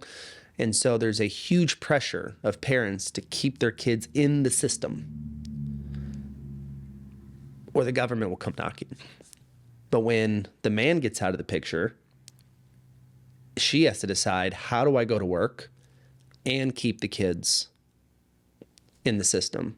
And at some point, she's going to end up on the street or without the kids, which is a big cause of why there's so many orphans also in Central America. And so the Father has opened so many doors. We've talked and networked with hundreds of pastors across Central America that know us by name, that know our personal contact information, that when a widow happens in their community, they call us and we catch them. And we have multiple identified programs depending on each widow situation, the ages of their children, their familial means around them, what support they do or don't have to rehabilitate each widow, to get them back in a place where they can work, where they're logistically in a place they can balance their new life in a work-life schedule, getting the kids in school, making a good wage. In most cases, we're sending them back to school, sending them through an occupational program so that they can get a good job, because the job market in these countries is extremely challenging. It's extremely competitive. There's more people than jobs. It's like the opposite of the United States. And so there are things that we can do in putting them through occupational programs, getting them certain certifications that make them way more competitive and employable. In working in a legitimate environment, they're making a good wage. And so we do that with almost all of them, while we catch them in other areas to allow them to transition. And the Father has a huge heart for these women, for these children. A lot of them become part of our lives. And they also become, many of them, receivers of donations, furniture, and different things that we're shipping down as well. So, and the widows are directly connected to the trafficked kids as well, right? Because if the kid is taken from the parents because they don't show up to school or whatever other reason, she's unable to take care of them, the government takes her. Now the kid is in the hands of the government. And as you have said already, that can sometimes lead them into being sold. That's right. That's right. At some point, you get to a point that you want to help the fallout, which we're doing, but you also spend a lot of time just having wisdom in what you know, going, what are things we can do to prevent this from happening in the first place? And what we're doing with widows, we believe, is huge prevention. It's not just helping a widow, which is the Father's heart, which is part of the call of every believer, but it is solving a lot of problems, we believe, because there's not a lot of people doing this either within Central America. There's not a lot of organizations willing to insert themselves in the mess of a new widow and to offer the kinds of things that we offer at that level. And every case is different. You really got to be flexible, unique. One of the first steps when we find out a woman's become a widow is we do a home visit. We talk to the neighbors. We talk to their pastor. We want to not only know who this woman is, we want to know who the community says this woman is, and really understand the needs that she may have that she doesn't even know. And also, what are her proclivities? Is it good for her to stay in that community? Is it better for her to leave that community in order to best help her transition and move? And it takes a lot of work. It's time consuming. And anybody who's in ministry knows every time there's a relationship, especially a relationship with some trauma, that's hard. People are hard.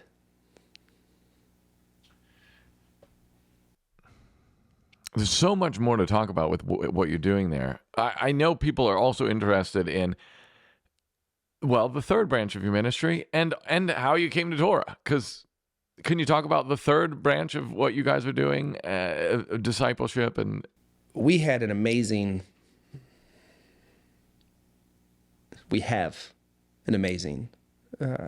group of friends out of Oklahoma that were not my friends initially. They were my wife's friends. And at the time that we came back to the United States, we came back stateside, figuring it out, my wife and I praying for direction, praying for spiritual covering. I remember some of these pastors, I told my wife that in order for me to get in front of some of these pastors, I had to start the conversation going, I'm not asking for money. And it was on the hinge of that conversation that they were willing to have a conversation, right? I'm not asking for money. And then we'd sit down and they'd say, what are you asking for? And I'd say, I'm asking for a pastor.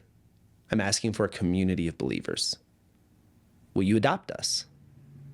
And the church split was pretty well known around town. It was a pretty established congregation. And we didn't feel good going one way or the other. We had relationships on both sides. And we didn't want to pick a side. We didn't believe the Father wanted us to pick a side. And so there were several pastors that we just asked to be adopted by their community. You know, will you love us? Will you recognize that we're a little bit more high maintenance? We need a little more intercession. We need some more love. We need some counsel. And we kind of had the rug pulled up under us.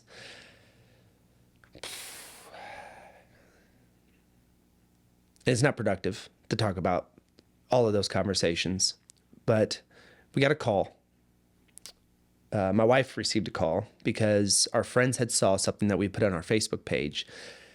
And these were friends of my wife's 20 years ago, before her and I even met, from college. And they reached out and they said, we'd been praying for you. We've been looking for opportunities to reach the orphan. And you guys are doing that. And as we're praying, I look up and you guys post on your website what you guys are doing with children in Central America. We'd like to come talk to you. And so her and my wife began having a conversation over several weeks. And she's talking to me, hey, there's a church in Oklahoma, a congregation, a community, and they've actually been praying for us, my wife says, and they'd like to come talk to us. And then I turned into one of those pastors that I had been talking to because I had looked on the website about that church and was immediately, no, I don't want to talk to them. I don't even want to meet them.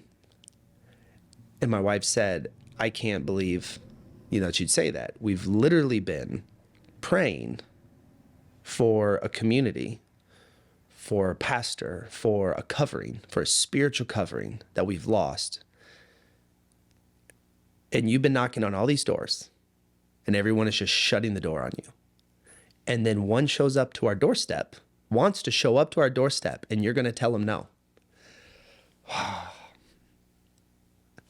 Okay. Bring them. I'll talk to them. And they came, and they did so good not being weird. They did so good. Well, tell us why you didn't want to meet him. Yeah, well, so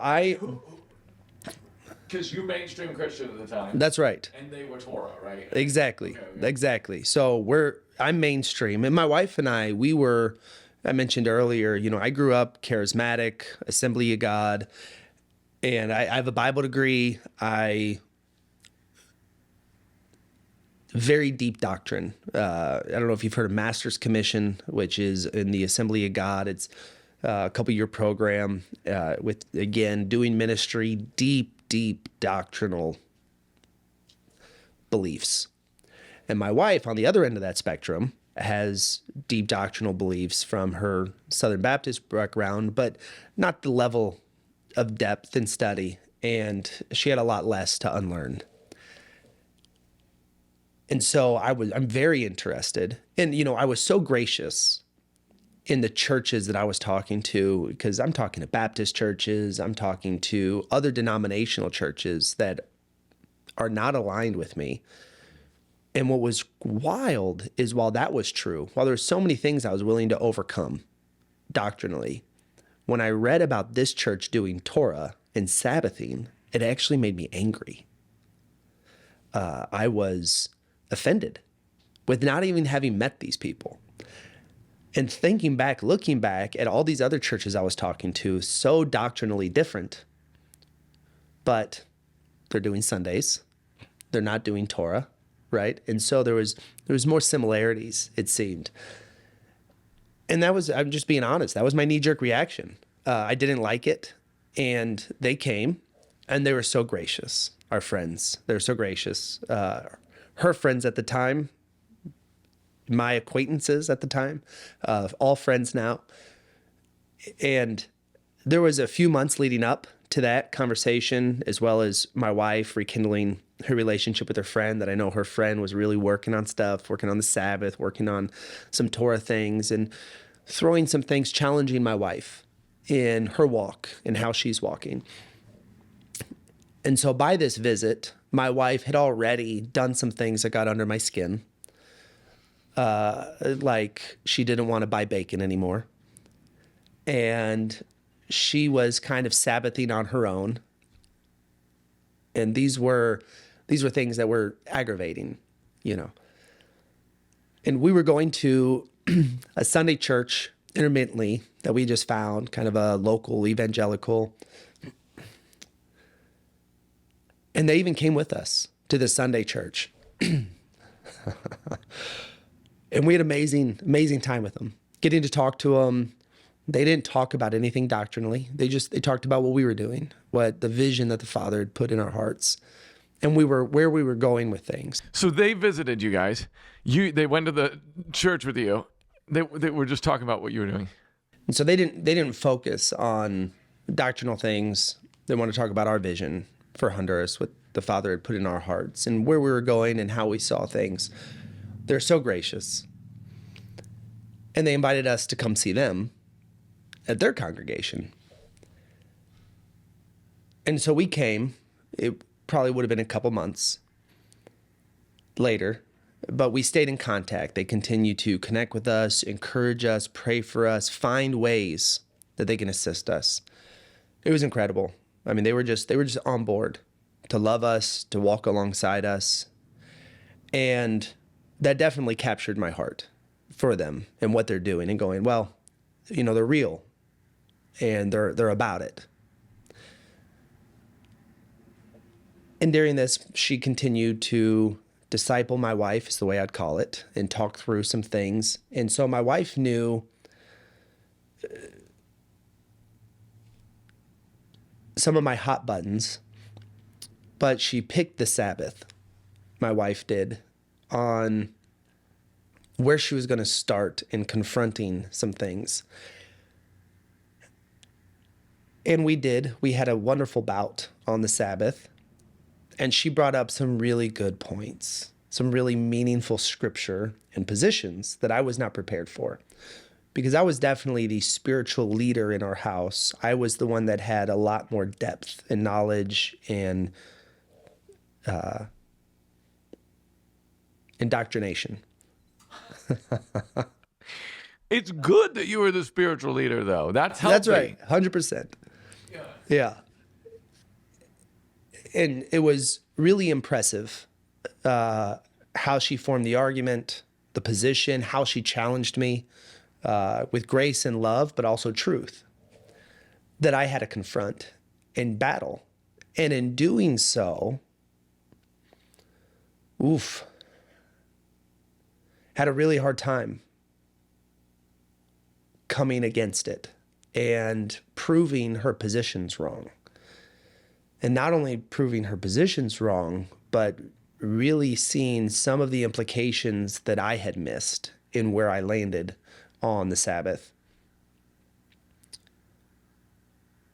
And this was happening right in between them coming to visit and us going. I almost feel like my wife was trying to prepare me for the visit, hoping for it to be a little bit more productive. And so she definitely had an agenda for me and wanted me to get at least to the Sabbath and the importance of. And in doing so, I had a little bit of my veil lifted. And from that, I had a huge burden kind of presented with this idea of going, if I'm wrong about that, if I'm wrong about the Sabbath, what else? What else am I wrong about? And you'd think that that just kind of greased the wheels. No, almost everything. I went kicking and screaming. It was a hard, it really felt like things were getting uprooted out of my heart, out of my flesh, where I was in things. But about halfway in, I realized I embraced the process. I embraced the process of unlearning and reading the scripture through the right eyes that could see. And what's amazing is everything made so much more sense than it did before. And I had the same initial reaction I think everybody has, is you go and tell everybody. And we did. And the same thing that happened to us, I think happens to everybody. And before I go there, we go to Oklahoma, and it was good. It was weird. It was my first time in a Shabbat service. And it was cool. I enjoyed it. The pastor of the church is Lex Meyer, and he's been an amazing man, amazing brother, and his teachings have really been helpful. And him and his wife and the congregation just loved on us so good. They met us right where we were at, and that was amazing. We felt like we were in a better place than we had ever been before. The Father had once again came through, and it was just better. And so from that, Lex made a commitment to me. He's like, look, as you're wrestling through stuff, call me. Here's my cell phone number, text me. I'll help you wrestle with some of this stuff. And I did my best not to bother him, but there was a few that I needed his attention. And our friends, having them, they're Amber and Whitney, they're on the board. He's a deacon. They've been walking with Lex a long time, and they've been brothers and sisters and huge. We definitely bother them all the time as we were going, learning, challenging their thoughts and how they've come to the truth. And I told my wife as we're going, because I've been preaching in Honduras. Every time we go, I have the opportunity to preach in Honduras. We've been preaching at a local church in Honduras where our kids go. And that's a ministry that I feel that the Father was directing me towards, is bringing truth to Honduras. That's what I would have said beforehand. And figuring out how to get them back to biblical truth just across the country. And so I'm preaching at this church for a couple years, every opportunity. And then all of a sudden, I'm going, my desire and what I'm preaching is now polar opposite. Nor do I feel prepared to preach Torah. I just know what I know now at a sheltered level. And I remember the first time after this event, and we're several months, and we're going back for Christmas time for what would be our first not celebrating Christmas.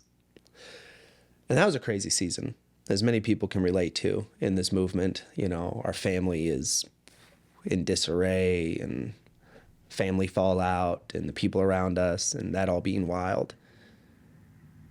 And one of the things that solved that problem is the fact that we're going to Honduras anyway. So we kind of got to escape that. But we also have to confront that there. And here I am asked to speak at the church for Christmas service on Christmas Eve. And there were Christmas gifts. There was a special young man, talking about our donation drives. He had cerebral palsy. His mom would duct tape the toes of his shoes because the only way she had a means to get him around was in a wheelchair. Or not a wheelchair, excuse me, a stroller, a baby stroller. And I think he was 11, 12 years old, so his feet's just dragging. And so she just continued to duct tape his toes, right, so that his shoes just don't tear apart from the dragging. And we get special needs. We put this on our socials when we have these kinds of situations. And we had gotten somebody who had a child with cerebral palsy who had outgrown their chair, and we got this awesome medical grade chair for people with cerebral palsy. And that was one of the Christmas gifts we're able to give away that year. So now we do Hanukkah gifts, but that was one of the things that we're able to give away. So we're really excited about getting that shipped down specifically for that mom and that child within the church community. And we do, for those donation drives, we have several people that have specific needs like that we try to add to the list and put those feelers out. But that service, I didn't preach, the nativity. I preached Genesis and the creation story. And it was different, and it was probably the most meaningful message I ever preached, because it wasn't about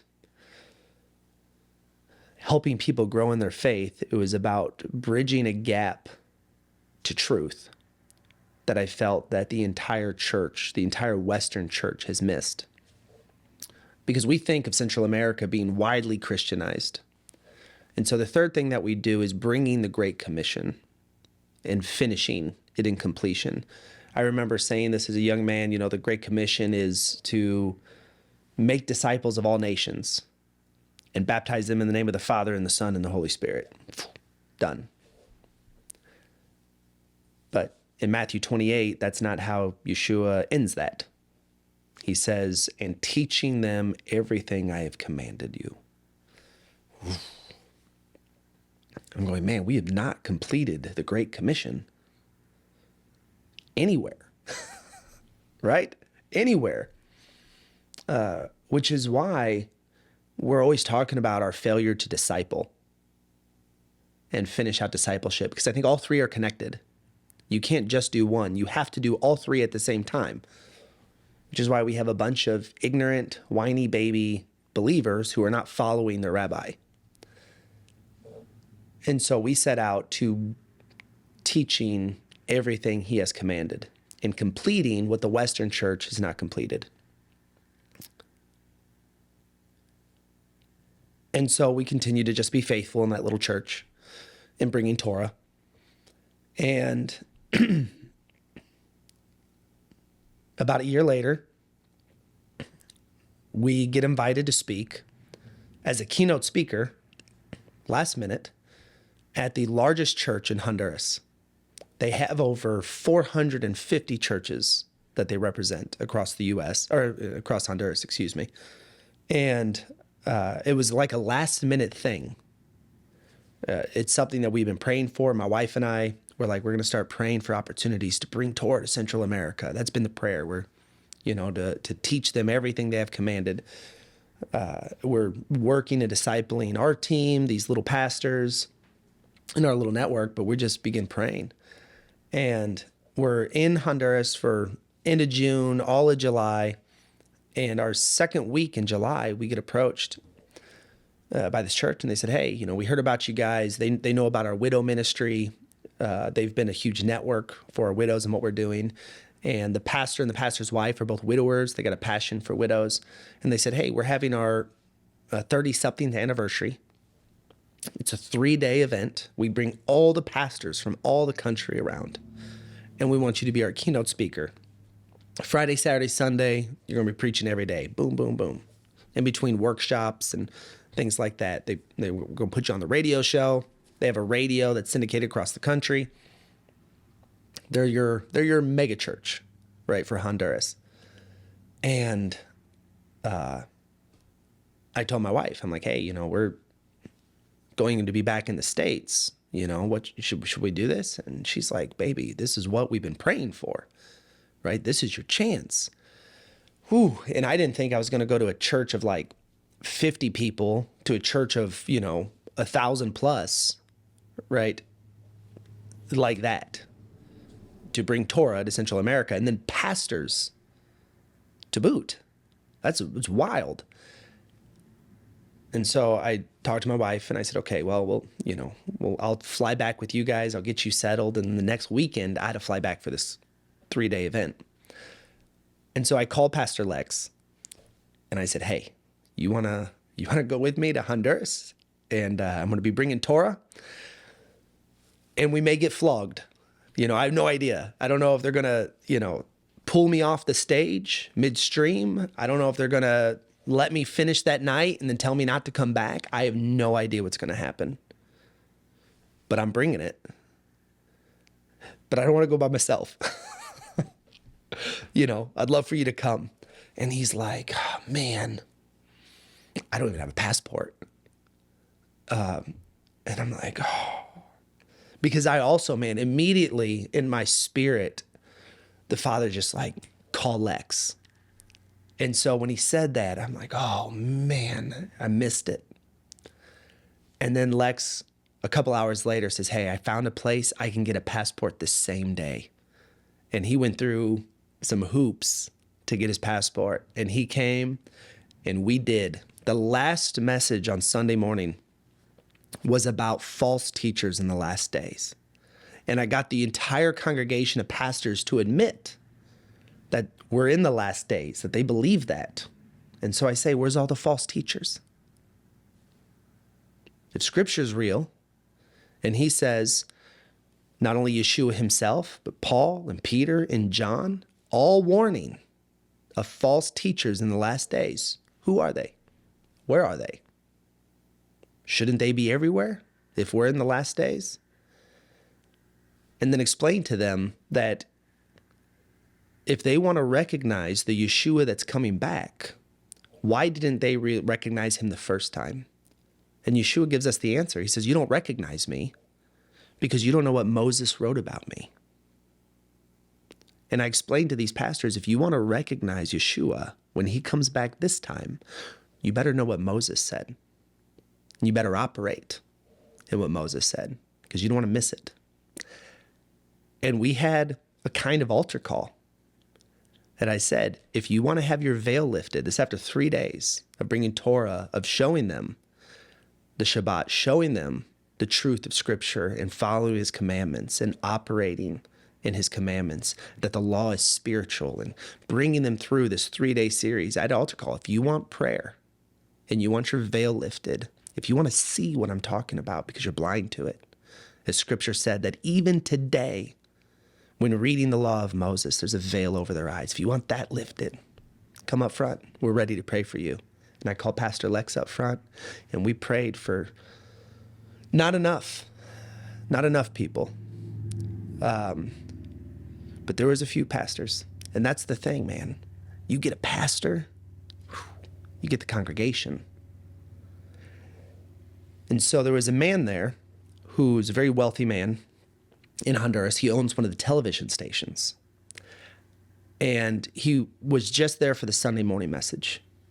He was so moved by it. He says, I'm going to put this message on my television show. I'm going to air this across the entire country.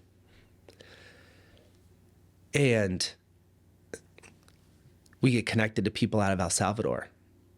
And they're hearing, they see what we're in this message that's getting nationally syndicated right in Honduras. And they said, hey, we're having an international conference. Pastors from Dominican Republic and El Salvador and Guatemala and obviously Honduras, Mexico. And we want you to come speak. We want you to bring this. So we're like, let's go. Let's go. And so we did that in November. And while we were there on the second day, we have pastors in Guatemala that the Father's been working on. about Passover, biblical feast. And there's 3 of these guys from Guatemala, and they said, we represent 150 pastors in Guatemala. We want you to come in March. We're having over 150 pastors all coming together for our annual kind of training event. We want you to come and want you to teach us the biblical feasts. We want you to help us understand what you're talking about. And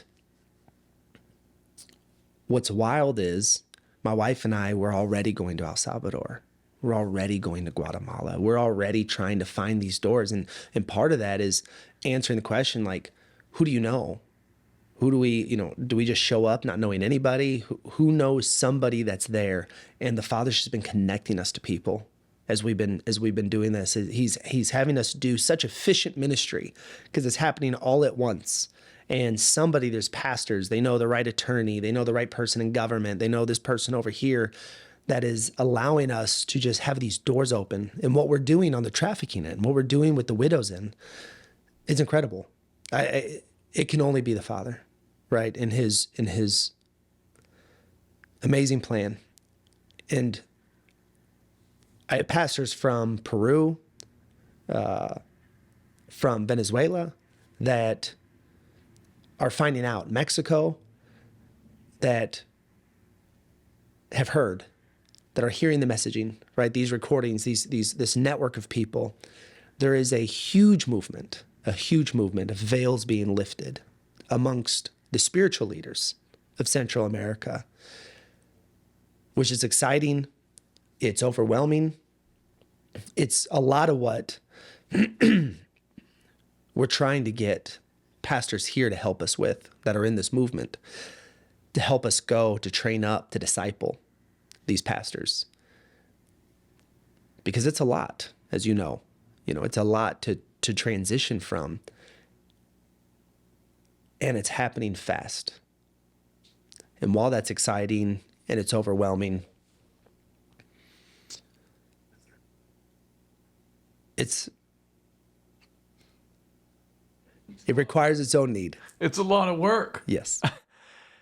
And off camera, you've told me that almost every evening you're talking with one of these pastors after he watches one of Tom Bradford's Torah class teachings, right? But you're talking to him for like hour and a half, 2 hours or something. Exactly. But there's so many, right? That that's right. I've essentially arranged for them because there's more pastors than I have time. And so what I've done, the best thing I've known to do is say, look, you're going to go through Tom Bradford in Spanish, right? Oh, yeah. And you're going to go through 5 chapters at a time. And after 5 chapters, we're going to work through those 5 chapters together, right? I'm going to give you an hour and a half, 2 hours, and we're going to work through. And then they're always throwing some stuff that they're also working on the same time that the Father's revealing to them. And so I'm doing this on my lunch breaks. I'm doing this on the weekends. I'm doing this in the evenings. And it's been the best way for me to manage as best I can, while I'm also talking to other brothers and saying, hey, can you adopt a pastor that has questions, that's coming onto this and has so many questions? And then I'm connecting to churches within Central America that are reaching out to me, that we're finding, and other people that there's a guy in the United States. His name's Jehoshaphat. He's from Guatemala, and he's been a huge conduit of these other pastors. When him and I got together and the Father introduced us, and he goes, I know every Torah observant community in Central America just about. And so he's been helping connect as well. And we have a whole thing. We got an army of Spanish-speaking Torah guys that have also been going with us on some of these events, coming, training up, instructing. It's amazing. I told my wife that I think that it is the purity, James 1:27, pure and undefiled religion is this, to reach out to the widow and the orphan and the distress, and for oneself to remain unstained from the world. And Central America has that. They have the widows and the orphans, but they also have a people that have really remained unstained from the world. And some of that's just the implications of poverty. They don't have the TikTok and the internet and all these other things. And so they have this beautiful, genuine heart that I think that has really captured the Father to really love them like Nineveh. A people that are coming to repentance, but not only coming to repentance, that are coming to Torah, right? Coming to want to obey, to be an obedient people, to love the Father the way he wants to be loved. Because that's what this is, right? That's what it is loving the Father, right? And that's his love language, is obedience, is us walking in uniform to his Son. And what's aggravating is when I talk to some people in this movement, I think they get excited, or I think they would get excited, because I think we should be the most evangelistic group of people that exists. Because we have the truth, man. And we don't only have the truth about Messiah, we have the truth about how to walk behind him, right? Like, that's what we got. But we're not. And I think some of that is the knee-jerk reaction of, and I'm not talking about, because you have a lot of pastors, and yourself, man, you're getting the word out there, you're putting good teaching out there. But I'm talking about everyone else that's not doing that, that needs to be knocking on their neighbor's door, that needs to be going out and bringing truth, no matter how offensive. And, the knee-jerk reaction is, I already got shut down. And I get that. That's what happened to me. I thought immediately, I'm going to get my dad, I'm going to get my brother, I'm going to get my cousins, I'm going to get my grandma, I'm going to get everybody to go, oh my gosh, throw Christmas away, no more pork, That's what I thought was going to happen. That did not happen.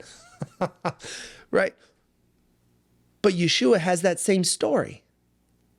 Right? Yeshua said a prophet's not going to be accepted in his own town. Right? We got to get past our borders. We got to get past. And a lot of people are like, oh, well, my family dynamics have changed. Well, that's great. That's step one. Why'd you stop spreading it? Why did you lose that enthusiasm? That was there for a purpose. And you need to keep going. And you let your family shut you down. You let the things in the natural shut you down and make you retract and go, maybe that's not the way. No, that's the way. That's the way. Because right now, there's too many irrelevant Christians. I say it this way. If nobody wants to kill you yet, then you're not there. Right? Yeshua did it unto death. Even the disciples. Do you know how they died? Right? If nobody wants to kill you, you're not doing enough. You're not offensive enough. And some people, I don't know, wouldn't listen, called you a liar, called you a Judaizer, and that made you mad and you stopped? No. What? You keep going. You keep going, and you be the light. You be the truth. You walk in the way he walked. And if they don't accept it, shake the dust. But go back at it. Get out. Open your mouth. How are they going to see the way we live if we're hiding out in our little shack in the middle of nowhere? Right? I wear my tzitzits loud and proud. Right? I talk to the guy in front of me at the grocery aisle who's scanning bacon in. Hey man, are you Christian? Oh man, that's offensive. No. It's the truth. The truth is offensive. That's awesome. That's awesome and encouraging, man. Yes. Yes. Man. Oh, good. You're doing it. People need to do it. We got to get out there. Yes, we need to be the ones evangelizing. Okay, so would it just be more of a burden for people to reach out, like for Torah observant guys who hopefully are well-grounded and who speak Spanish? Do you want them to reach out to you, or is it just too much to handle? I have translators, man. Okay. I have translators, but people who want a disciple, obviously I want to meet you or your pastor. They're in the same way people need to vet me. That goes both ways. Yeah. But we need more brothers to disciple these pastors. And I truly believe that what the Father wants for this movement more than anything is unity. Not just here at home, but everywhere. Because there is a movement, and it is happening, and it is growing. and is increasing. And if we're going to do it right, as it's growing, we're going to be uniting, not dividing. And there's a lot of things to be divided over, but we can't let that divide us. We got Torah right. We know how to walk in the way of our rabbi. And that should be what unites us. And so I'm on a mission to unite us here in the United States with those in Central America that have also had their veils lifted. Both the seasoned ones as well as the new coming on who really need help. Because that's what the kingdom looks like, right? Yeah. Where can people find you? The easiest, best way to connect or help or whatever? Where do they go? Yeah, projecte15.com. All of my contact information is on there. Email, phone, all of our socials. Please follow us and please connect with us. You know, we'll come. My wife and I, we have a wonderful community in North Nashville, but we're all the time on the road, getting to Shabbat with other believers, linking arms with them, building relationships, not only talking about what we're doing, because obviously information is important, but also building those relationships and those bridges and connecting them to other ministries as well as our own that are in Central America. Because there's amazing, amazing stories of churches down there. I'll briefly share one. There's a pastor in Mexico that had his veil lifted in the middle of nowhere, Mexico, an old Baptist church. And I say little, there's, probably 400 to 500 people. Like it was the church in that area. And the pastor one day was confronted with the truth, all of it. And he got to the point, and these are stories, similar to what, you portrayed here in the U.S. And, it was a Baptist church. And it's funny because the pastor in Mexico, his name's Hector. He says, everything the Baptists do comes down to a vote. And so he says, these people are calling me a Judaizer. These people are some of our board in the congregation. They reach out to the American church, the United States church that planted us, the Baptist church. And they said, hey, this guy's doing this. And he's talking about Shabbat. And he's talking about Torah and biblical feasts. And he's talking against Christmas. What should we do? And they said, vote. Vote. And so the church got together. And he got to share. And then one of the board members got to share. And then they did a vote. And he won. He won the vote. Now, the Baptist church left him, right? But I wish we had time to talk about the things that he's been doing in Mexico and how the Father's been using him since, maybe 2014, almost over 10 years ago, this happened. And there are so many stories like that. I cried last year, early in spring, because Brother Jehoshaphat that I met, similar story. He was in New York, pastoring a Spanish congregation and had his veil lifted, got kicked out, started a little home group afterwards. And he's always been very missional in Central America, but he told me about a Torah observant community in Honduras. And I never thought I'd see a Honduran in Tzitzits. And I saw these guys and I'm like, oh, come on, we got stuff to do. You gotta connect me with Hector, man. Maybe he should. I'd love to. The best thing about Hector too is you don't need a translator. He speaks great English. Okay. Yes. Oh my gosh. Yeah. Amazing story. And I got a lot of them. We got a lot of them. These pastors in Peru that are meeting them have similar stories to Hector. And they're just excited about what we're doing. They're excited about the platform that the Father's been giving us in Central America to bring Torah. It's rocking them, and which has created this amazing network. And I think that's where it comes down to a lot of them. While I'm coming to me and they're going, what are you a part of in the United States? What is this movement? And I'm like, well, it's a movement, but I'm not connected to this United States network.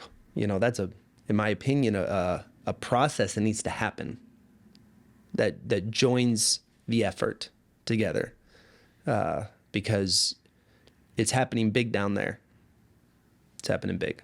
It's crazy. It says they shall know you by your fruit, and these people are just seeing what you're doing, and then they're interested in what you're doing.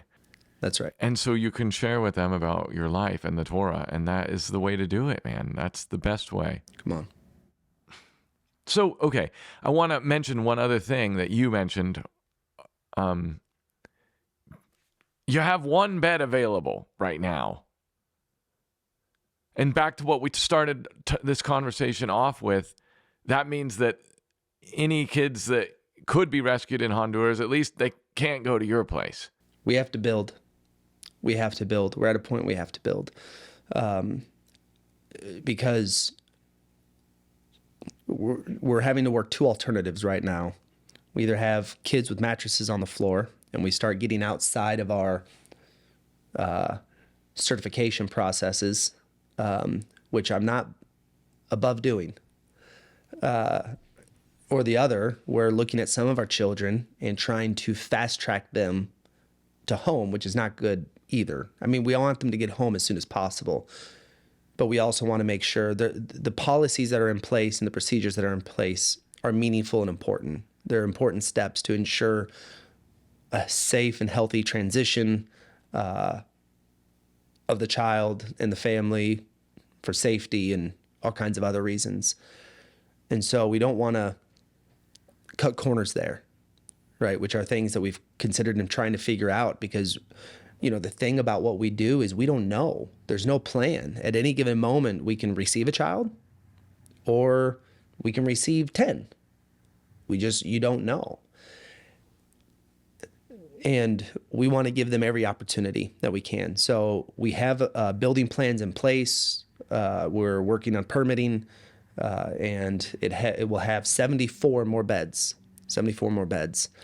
We're trying to finish funding the dang thing. Okay, so that's an immediate need. That's how people can help, and we'll go to his site, guys. Help him, man. Let's get it done. Let's get it done. It would be nice to know like how much you need at some point once you get all the numbers in order. But I mean, we'll tell people. So, okay, to recap things, you are helping the kids after they're saved put their lives back together. You need to build another building so you can take care of at least some more of them. You're also housing and helping them as they're kind of long-term. Some of them are pregnant. Some of them have babies. And these are kids that are 14 and under. We didn't mention. They're like, the oldest one you said was 14 that has a baby. And so that's crazy.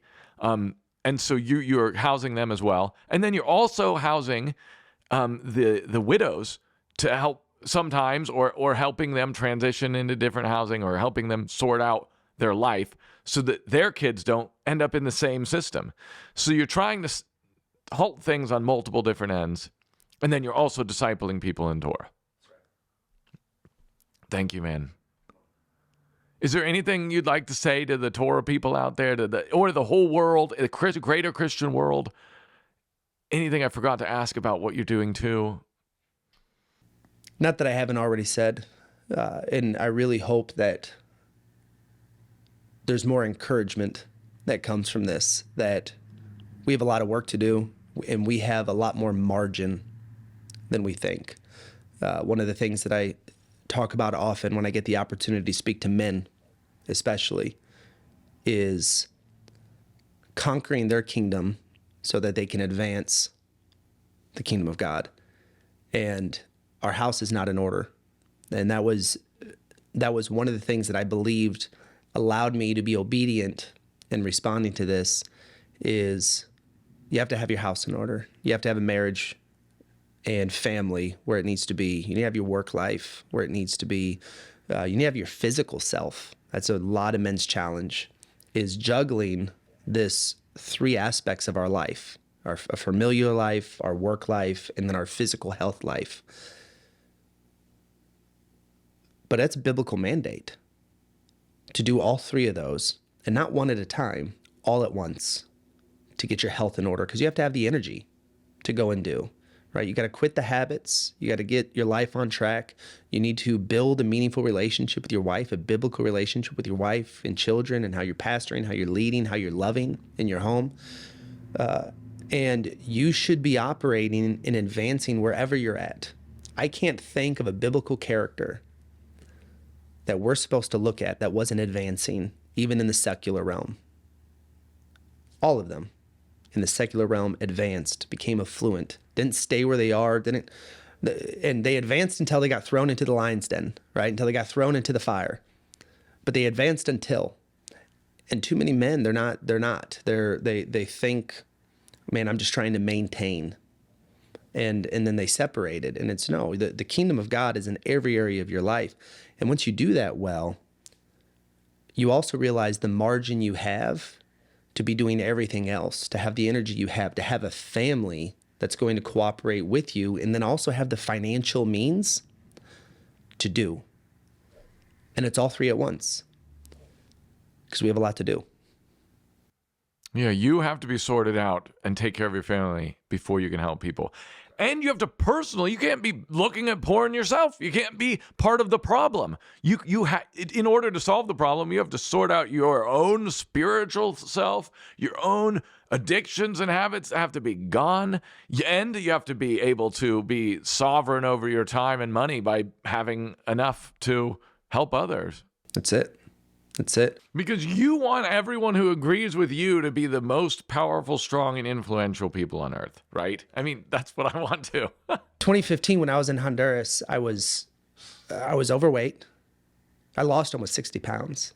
I was overweight. I was out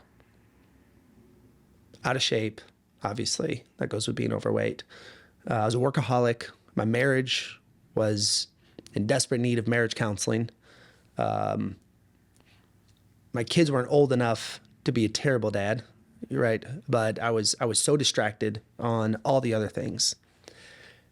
I couldn't imagine doing what I'm doing now, being who I was in 2015. And I don't think enough people connect the fact that the reason you're not doing anything for the kingdom is in the fact that you're so content focusing and growing your own kingdom, because that's what we do.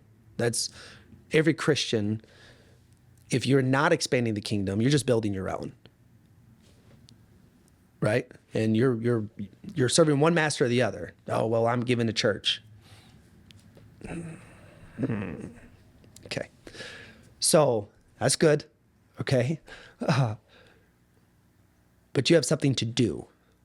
And the reason that you're not doing it, and you've justified that, is because you've allowed to be a bad steward, a bad servant in one of those areas, because you've been called to steward everything. The body's very clear. Your body's a temple. How are you stewarding it, right? We let that one go pretty easily, right? You have a responsibility to multiply and increase. We see that in the parable of the serpents. You have to increase. You have to figure, you should be making more money. That's a thing. That should be something that convicts a man, right? How do I become more meaningful? How do I become more valuable? How do I get more skills, more assets to become a mover and shaker in the business world, as a producer, right? As somebody of affluence and influence, a leader within the business world, or whatever your calling is. If it's not business, whatever that thing is. Sometimes not all those things monetize, but in most cases they do. And then thirdly, a lot of men that do that really well, they get their health right because they have to have the energy to work the way they work, but then they let their relationships go. It's always one. It's always one. But it can't be one. It has to be all. Perfect, complete, lacking in nothing. And are you actually perfect? Of course not. But you also find that the accountability of expanding the kingdom, my wife and I and our family live in such immense spiritual warfare that I am afraid of my sin, because I know what that does to my family and our ability to fight the good fight. And that keeps me walking a straight and narrow I ain't never walked before. Because if the enemy gets me, he gets a lot. And the more this grows, the more there's a target on my back. And the more he extends himself. And while we can say that those are like big sins, right? It's also little things for me to get lazy in my diet, right? For me to get lazy in general. For me to choose little things that build up over time. You know, the enemy always starts very subtle, right? Can't give them a foothold. And we live life like most Americans live with their budget. They have no plan. They just blow and go, right? Zero stewardship. And they think, well, I'm paying the bills and, you know, we're really not in debt, and so that's okay. No, you are a bad servant. If you are operating that everything is his, everything. That's what made it really easy to pour into this. So it's not ours anyway. And what are we doing? It wasn't easy. Make that clear. It wasn't easy. But you knew it was right. But we knew it was right. And it allowed us to let go. When we could really grasp going, it's not ours. And it's not supposed to, you know, I don't want anybody to give away their life savings. That's not the way it works. You know, it's not about, oh, you just need to empty the bank account. That's crazy. No, you need to be a multiplier and a wealth person that you can give continually.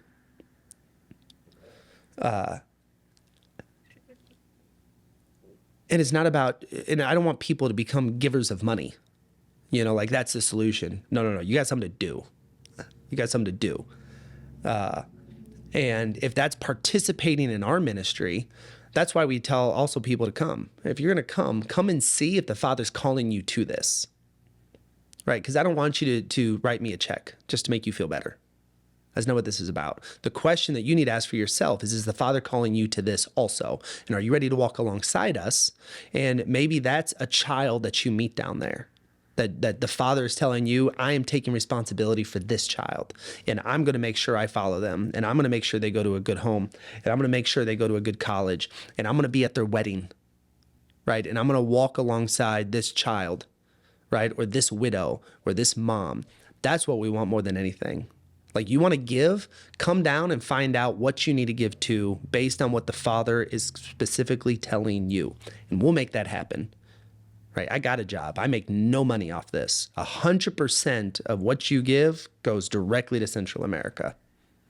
There is no salaries here. So, but what I've been a critic of, because I'm not in the ministry, right? I'm not a pastor. It's not a thing. I'm just a guy that's being obedient.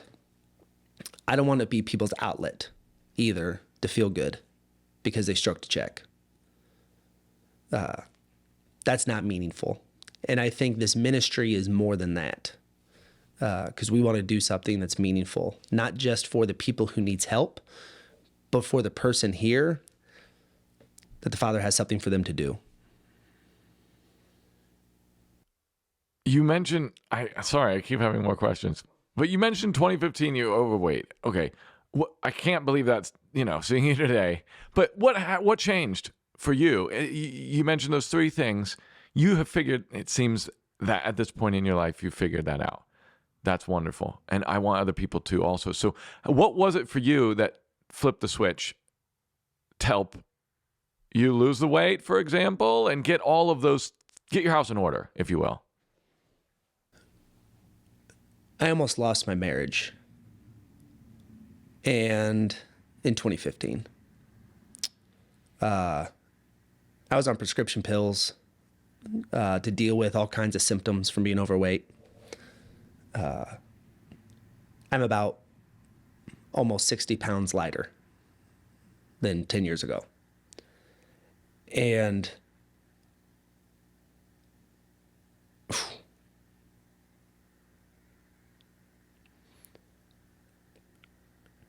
the revelation that I received because I was an entrepreneur, starting a business. Business was hard. Business was good, but I sucked my whole soul into it, and I compromised everything for business, because it was my baby and wanting it to grow.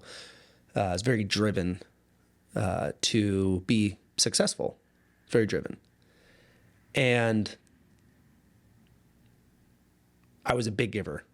I gave a lot of money away, and that was me checking a box, making myself feel better. The justification, right? Because there's homeless people in the U.S. that need my money, and these other battered women shelters and different things that I gave to.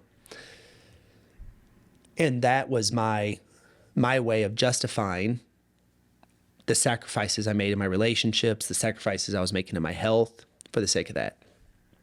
But I had to confront something when I almost lost my marriage, in confronting my wife and saying, the Father's entrusted her to me, and now children. And Scripture says I'm supposed to steward it all. Not one at a time, all of it. And we either have a cruel God who asks us to do things we're incapable of doing, or I need to quit being a whiny Western baby and get to work and stop living my life the way I see everyone else who has a terrible marriage, because that's what was around me. It's a bunch of other successful men, some of them in better shape, some of them in worse shape. I tell my kids this, if you want to be part of the 1%, you got to stop living like the other 99, right? And I say it better this way, model who you want to be like. And the answer to that question is Yeshua, right? And then I asked myself, am I willing? Am I willing to live like that? Is it worth it? And the first word I got in recognizing my failures was I was addicted to comfort. I was addicted to my coping mechanisms. I was addicted to how I was handling stress. I was addicted to avoiding confrontation. I was addicted to doing easy and simple and not dealing with hard things. Even though I was working crazy hours and doing hard things, it was the hard things that I wanted to do. And I was really comfortable doing that. And I wasn't willing to do the uncomfortable things of doing the hard things I didn't want to do. And so I died.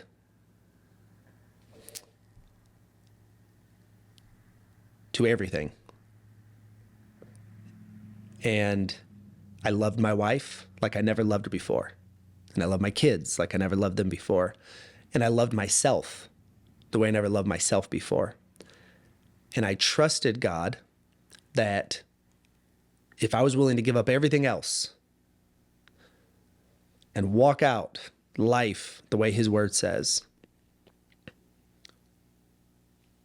that there wouldn't be a deficit. And I believe that it was that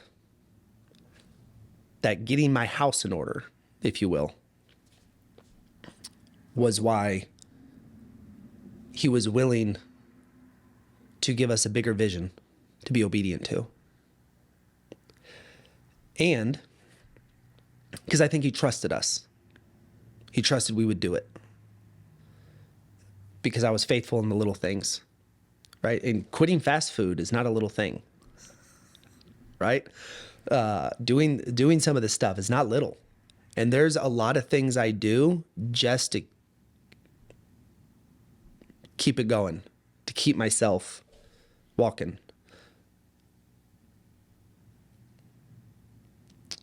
And I think it's because we're obedient in that the Father's mercy lifted our veil. But also knowing none of it is for us. But it's also because of something. Wow. So anyone watching, I mean, who knows how Yah could use you if you do get things in order. I mean, that's the first challenge. The challenge starts at home. And it's hard, yes, but it's not impossible. And he may have such huge plans for you. So that is very encouraging, man. So, a lot of people come, and I don't want to say a lot. There are people who come and they say, man, I'd love to help, but that's okay. But will you say that next year? Will you say that 5 years from now? Because if there's something stopping you from doing everything you want to do, it's you that's stopping you. We just don't have the money right now. Okay, well, you have something you need to sort out in your life.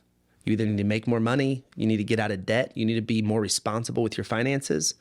Oh man, I got some medical problems, I got some things like that. Well, you need to get your health in order, right? It's all of these things that we have to be good stewards of, to be able to do everything that God has for us to do, because the enemy is attacking you in all three of those areas. And he's going to find the one. A lot of people in that little trinity, they can find two that's good, but then one's over here. It's like, that's the one that you gave the enemy. But you got to do all three. Because let me tell you, it takes a lot of energy to do what my wife and I are doing. My wife and I, we eat right, we exercise, we're doing a lot of things to make sure that we can wake up early and stay up late and remain energized and excited every time we talk to a new person. They don't know the fact I just put in 10 hours, right? They got to know I'm excited, that I love them, that I've been anticipating having this meeting with them, that I want to give them my best. My children, I can't say, oh, we've got a ministry in Honduras. Do you really need that? No, I got to be able to pick up the ball and play with my kids and run and be active in their lives, right? And we have to figure out how to, the Father wants to help you have the means to do everything. And he will. When you begin working for him, nobody has more than the Father. He's got storehouses. You're right. You're right, man. The bar is high, but that's important because he just wants you to be functioning at the ultimate capacity so that you can do the mission, and there aren't a bunch of people doing it. But the more people that will get to that point and do get to that point and do it, the lighter the load will hopefully become.